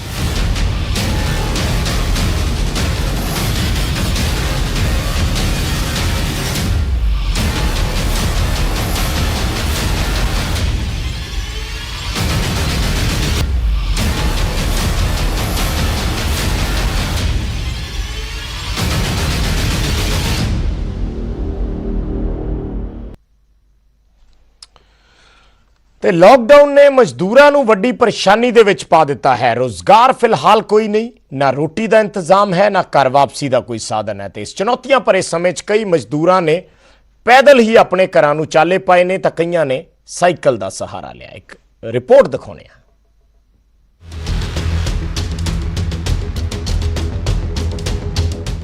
ਲੌਕਡਾਊਨ ਕਾਰਨ ਕੰਮ ਗਿਆ, ਕੰਮ ਨਹੀਂ ਤਾਂ ਪੈਸੇ ਨਹੀਂ, 2 ਤਾਂ ਕੀ 1 ਟਾਈਮ ਦੀ ਰੋਟੀ ਵੀ ਨਹੀਂ। ਮਜਬੂਰੀ 'ਚ ਘਰਾਂ ਨੂੰ ਚਾਲੇ ਪਾ ਦਿੱਤੇ। ਅਜਿਹੀਆਂ ਹੀ 2 ਤਸਵੀਰਾਂ ਨੇ। ਪਹਿਲੀ ਤਸਵੀਰ ਸਿਰਸਾ ਤੋਂ, ਜਿੱਥੇ 9 ਮਜ਼ਦੂਰਾਂ ਨੂੰ ਫਤਿਆਬਾਦ ਦੇ ਰਤੀਆ ਲਈ ਰਵਾਨਾ ਕੀਤਾ ਗਿਆ, ਜਦੋਂ ਕਿ ਦੂਜੀ ਤਸਵੀਰ ਰਾਜਪੁਰਾ ਤੋਂ ਹੈ, ਜਿੱਥੇ ਫਰੀਦਕੋਟ ਤੋਂ ਸਾਈਕਲ ਤੇ ਹੀ ਮਜ਼ਦੂਰ ਰਾਜਪੁਰਾ ਪਹੁੰਚ ਗਏ। ਇਹ ਦੋਵੇਂ ਮਾਮਲੇ ਸਰਕਾਰ ਤੇ ਸਵਾਲ ਚੁੱਕਦੇ ਨੇ। ਸਵਾਲ ਪ੍ਰਸ਼ਾਸਨ ਦੀਆਂ ਤਿਆਰੀਆਂ ਤੇ ਵੀ ਨੇ। ਅਸਲ 'ਚ ਮਜ਼ਦੂਰਾਂ ਨੇ 600 ਕਿਲੋਮੀਟਰ ਦਾ ਸਫ਼ਰ ਪੈਦਲ ਹੀ ਤੈਅ ਕਰ ਦਿੱਤਾ। ਮਜ਼ਦੂਰ ਰਾਜਸਥਾਨ ਦੇ ਜੈਸਲਮੇਰ ਤੋਂ ਸਿਰਸਾ ਪਹੁੰਚੇ। ਨਾ ਕੋਈ ਸਹੂਲਤ ਮਿਲੀ ਤੇ ਨਾ ਕੋਈ ਸਾਥ। ਮਜ਼ਦੂਰ ਫਸਲ ਦੀ ਵਾਢੀ ਲਈ ਜੈਸਲਮੇਰ ਗਏ ਸੀ, ਪਰ ਲਾਕਡਾਊਨ ਕਾਰਨ ਉੱਥੇ ਹੀ ਫਸ ਗਏ।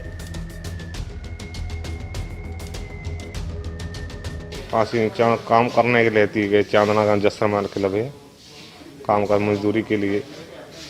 उसे हो गया, लॉकडाउन हो गया, हम उसको पैदल हो गया। हम भुखे आए, रात से तुर गए, मगर सुक्का दूध था रात पींदे आए। कभी पानी की दिक्कत आई जाती थी, अभी तक कोई दिक्कत डब वाली तो भी आए, पैदल आए। ਸਿਰਸਾ ਪਹੁੰਚਣ ਤੇ ਸਾਰਿਆਂ ਨੂੰ ਪੁਲਿਸ ਲਾਈਨ 'ਚ ਠਹਿਰਾਇਆ ਗਿਆ ਤੇ ਫਿਰ ਬੱਸਾਂ ਰਾਹੀਂ ਰਤੀਆ ਲਈ ਰਵਾਨਾ ਕੀਤਾ ਗਿਆ। रतिया के रहने वाले थे और ये लगभग 650 किलोमीटर यहाँ से लगभग पड़ता है जैसलमेर में 1.5-2 महीने पहले गए थे कटाई के लिए। और अब जैसे लॉकडाउन हुआ तो ये 17-18 दिन पहले वहाँ से पैदल चले थे, क्योंकि छोटा एक मतलब जंग है। वैसे तो 12-13 साल का होगा, लड़का भी साथ था, लड़की भी साथ थी। तो ये पैदल चलते चलते अपना सामान समेत ही यहाँ आ गए थे। कल शाम को ये यहाँ मिले जब GM रोडवेज के माध्यम से ये हरियाणा राज्य परिवहन की बस आई है, जिसमें ये अब रवाना कर दिए।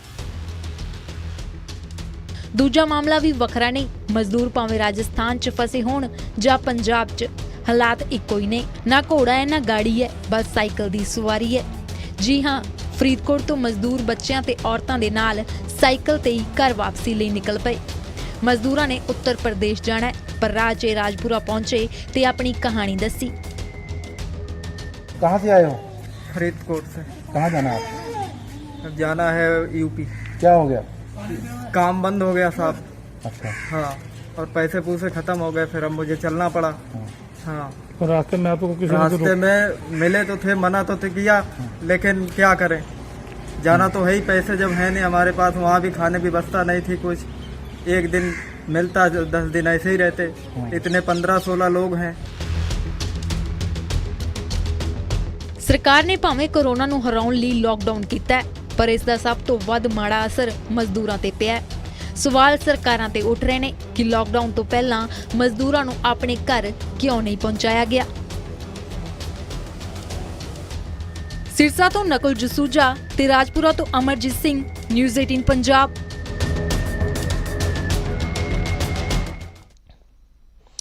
ਤੇ ਇੱਕ ਵੱਡੀ ਖਬਰ ਪੰਜਾਬ ਦੇ ਮੁੱਖ ਮੰਤਰੀ ਵੱਲੋਂ ਪ੍ਰਧਾਨ ਮੰਤਰੀ ਨਰਿੰਦਰ ਮੋਦੀ ਨੂੰ ਇੱਕ ਹੋਰ ਚਿੱਠੀ ਲਿਖੀ ਗਈ ਹੈ ਔਰ ਇਹ ਚਿੱਠੀ ਪੰਜਾਬ 'ਚ ਫਸੇ ਮਜ਼ਦੂਰਾਂ ਦੇ ਸੰਦਰਭ ਦੇ ਵਿੱਚ ਹੈ। ਮੁੱਖ ਮੰਤਰੀ ਨੇ ਲਿਖਿਆ ਹੈ ਕਿ ਪੰਜਾਬ 'ਚ ਫਸੇ ਮਜ਼ਦੂਰਾਂ ਦੇ ਲਈ ਇੱਕ ਵਿਸ਼ੇਸ਼ ਟ੍ਰੇਨ ਚਲਾਈ ਜਾਵੇ। ਜੇਕਰ ਉਹਨਾਂ ਨੂੰ ਉਹਨਾਂ ਦੇ ਸੂਬਿਆਂ 'ਚ ਭੇਜਣਾ ਹੈ ਤਾਂ ਬੱਸਾਂ ਦੇ ਜ਼ਰੀਏ ਭੇਜਣਾ ਖਤਰਨਾਕ ਹੋਏਗਾ। ਪੰਜਾਬ 'ਚ 7 ਲੱਖ ਦੇ ਕਰੀਬ ਪ੍ਰਵਾਸੀ ਮਜ਼ਦੂਰ ਨੇ ਔਰ ਇਸ ਵੇਲੇ ਉਹਨਾਂ ਨੇ ਆਪਣੇ ਸੂਬੇ 'ਚ ਪਰਤਣਾ ਹੈ, ਆਪਣੇ ਘਰਾਂ ਨੂੰ ਪਰਤਣਾ ਹੈ, ਪਰ ਪੰਜਾਬ ਸਰਕਾਰ ਉਹਨਾਂ ਨੂੰ ਬੱਸਾਂ ਦੇ ਜ਼ਰੀਏ ਨਹੀਂ ਭੇਜ ਸਕਦੀ ਕਿਉਂਕਿ ਹੁਣ ਜਿਸ ਤਰੀਕੇ ਨਾਲ ਨਾਂਦੇੜ ਸਾਹਿਬ ਤੋਂ ਸ਼ਰਧਾਲੂ ਆ ਰਹੇ ਨੇ ਤਾਂ ਉਹਦੇ ਵਿੱਚ ਰਿਸਕ ਬਹੁਤ ਜ਼ਿਆਦਾ ਦੇਖਣ ਨੂੰ ਮਿਲ ਰਿਹਾ ਹੈ। ਸੋ ਹੁਣ ਕੈਪਟਨ ਅਮਰਿੰਦਰ ਸਿੰਘ ਵੱਲੋਂ ਚਿੱਠੀ ਲਿਖੀ ਗਈ ਹੈ ਕਿ ਜੇ ਉਹਨਾਂ ਨੇ ਆਪਣੇ ਘਰੋਂ ਘਰੀ ਜਾਣਾ ਹੈ, ਉਹਨਾਂ ਨੂੰ ਉਹਨਾਂ ਦੇ ਸੂਬੇ 'ਚ ਭੇਜਣਾ ਹੈ ਤਾਂ ਇਹ ਬੱਸਾਂ ਦੇ ਜ਼ਰੀਏ ਸੰਭਵ ਨਹੀਂ ਹੈ। ਇਸ ਕਰਕੇ ਇੱਕ ਵਿਸ਼ੇਸ਼ ਟ੍ਰੇਨ ਚਲਾਈ ਜਾਵੇ ਇਹਨਾਂ ਪ੍ਰਵਾਸੀ ਮਜ਼ਦੂਰਾਂ ਨੂੰ ਉਹਨਾਂ ਦੇ ਸੂਬਿਆਂ 'ਚ ਭੇਜਣ ਦੇ ਲਈ। ਔਰ ਚਿੱਠੀ ਬਕਾਇਦਾ ਮੁੱਖ ਮੰਤਰੀ ਵੱਲੋਂ ਦੇਸ਼ ਦੇ ਪ੍ਰਧਾਨ ਮੰਤਰੀ ਨਰਿੰਦਰ ਮੋਦੀ ਨੂੰ ਲਿਖੀ ਗਈ ਹੈ।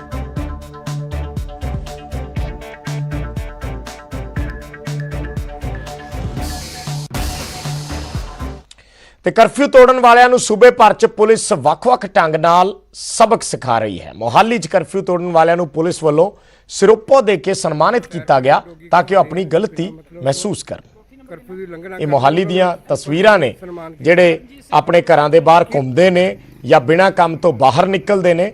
ਮੋਹਾਲੀ ਪੁਲਿਸ ਉਹਨਾਂ ਨੂੰ ਇਸ ਤਰੀਕੇ ਨਾਲ ਸ਼ਰਮਿੰਦਾ ਕਰ ਰਹੀ ਹੈ ਕਿ ਘੱਟੋ ਘੱਟ ਉਹਨਾਂ ਨੂੰ ਆਪਣੀ ਗਲਤੀ ਤੇ ਸ਼ਰਮਿੰਦਗੀ ਮਹਿਸੂਸ ਹੋਵੇ ਤੇ ਅੱਗੇ ਤੋਂ ਉਹ ਆਪਣੇ ਘਰੋਂ ਬਿਨਾਂ ਵਜ੍ਹਾ ਤੋਂ ਬਾਹਰ ਨਾ ਨਿਕਲਣ। ਕਰਫਿਊ ਦੀ ਉਲੰਘਣਾ ਕਰਦੇ ਉਹਨਾਂ ਨੂੰ ਅੱਜ ਸਿਰੋਪਾ ਦੇ ਕੇ 4 ਫੇਸ ਤੇ ਕੀ ਕਰ ਰਹੇ ਸੀ ਤੁਸੀਂ? ਡਾਕੂ ਮਾਰਿਆ ਸੀ, ਨਾਲੇ ਸੋਚਿਆ ਸੀ ਕਿ ਦਵਾਈ ਲੈ ਲਾਂਗੇ। ਤੁਹਾਨੂੰ ਪਤਾ ਨਹੀਂ ਵੀ ਕਰਫਿਊ ਲੱਗਿਆ ਹੋਇਆ? ਤੇ ਮੈਨੂੰ ਪਤਾ ਭਾਜੀ, ਫਿਰ ਥੋੜਾ ਘੁਮਾਉਣਾ ਪੈਂਦਾ ਸੀ, ਤਾਂ ਉੱਥੇ ਆਇਆ ਸੀ। ਹੁਣ ਨਹੀਂ ਘੁਮਾਉਂਗਾ। घर कोल घुमा लो, कितने तुसी 2 फेस च आए हुए हो, 4 फेस तो चल गए, तो किस लिए आए बाहर? सर बिजली का काम करना है। आपको पता कि लाउड है आपको? नहीं सर जी। परमिशन है आपके पास? फिर कहाँ रहते हो आप? सर 160 कितने जने आए? तो कहाँ जा रहे हो? सर इधर ही जा रहे थे, वापस ही जा रहे थे। कितने बंदे थे आप? 2 ही हैं जी बस। आप क्या काम करते हो? सर मैं तो साथ में जा रहा था। साथ में? ये बिजली का काम। हाँ जी। बिना बदलते तो आपको काम है कुछ? वही काम के लिए जा रहा था सर। नहीं, ये तो काम पे जा रहे हैं, आप क्यों जा रहे हो साथ में? इनके साथ में वो काम करना। ਤੇ ਪੰਜਾਬ ਪੁਲਿਸ ਦੇ ਜਜ਼ਬੇ ਅਤੇ ਬਹਾਦਰੀ ਨੂੰ ਬਿਆਨ ਕਰਦਾ ਇੱਕ ਗੀਤ ਅੱਜ ਪੰਜਾਬ ਦੇ ਡੀਜੀਪੀ ਦਿਨਕਰ ਗੁਪਤਾ ਵੱਲੋਂ ਰਿਲੀਜ਼ ਕੀਤਾ ਗਿਆ ਹੈ ਔਰ ਇਸ ਗੀਤ ਨੂੰ ਆਵਾਜ਼ ਦਿੱਤੀ ਹੈ ਬਾਲੀਵੁੱਡ ਦੇ ਮਸ਼ਹੂਰ ਗਾਇਕ ਸੁਖਵਿੰਦਰ ਸਿੰਘ।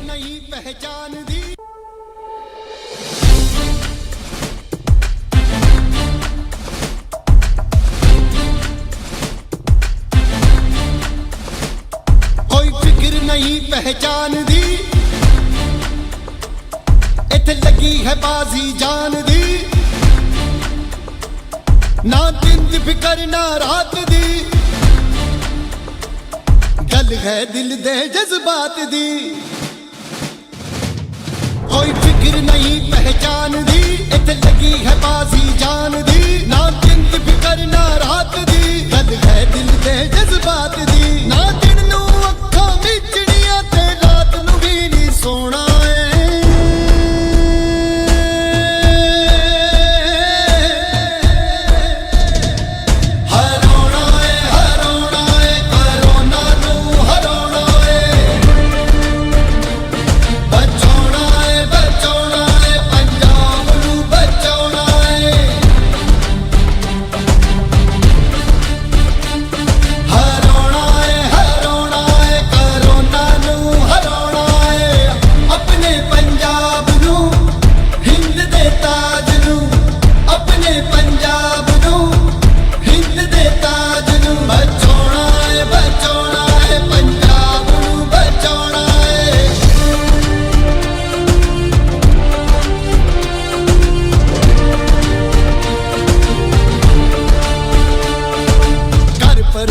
विसाखी मेले याद बहुत ने आउंदे, पर जिम्मेदारी पहला दिन रात असी नहीं सौंदे। बाल बिंगा ना होवेगा पंजाब दा करके बखाना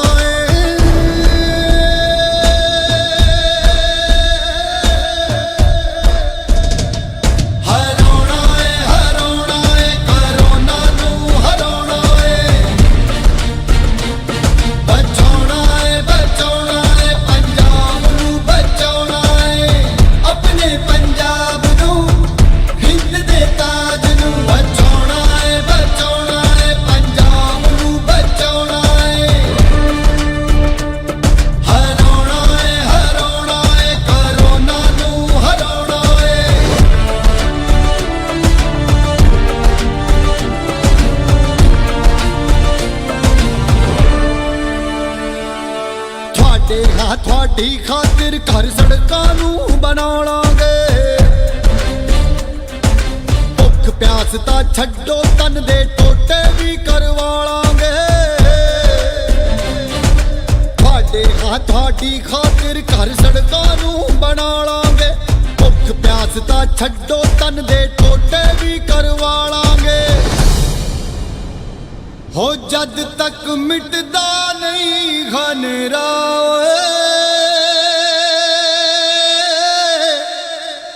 ਆਸਾਨੇ ਇੱਕ ਪਲ ਵੀ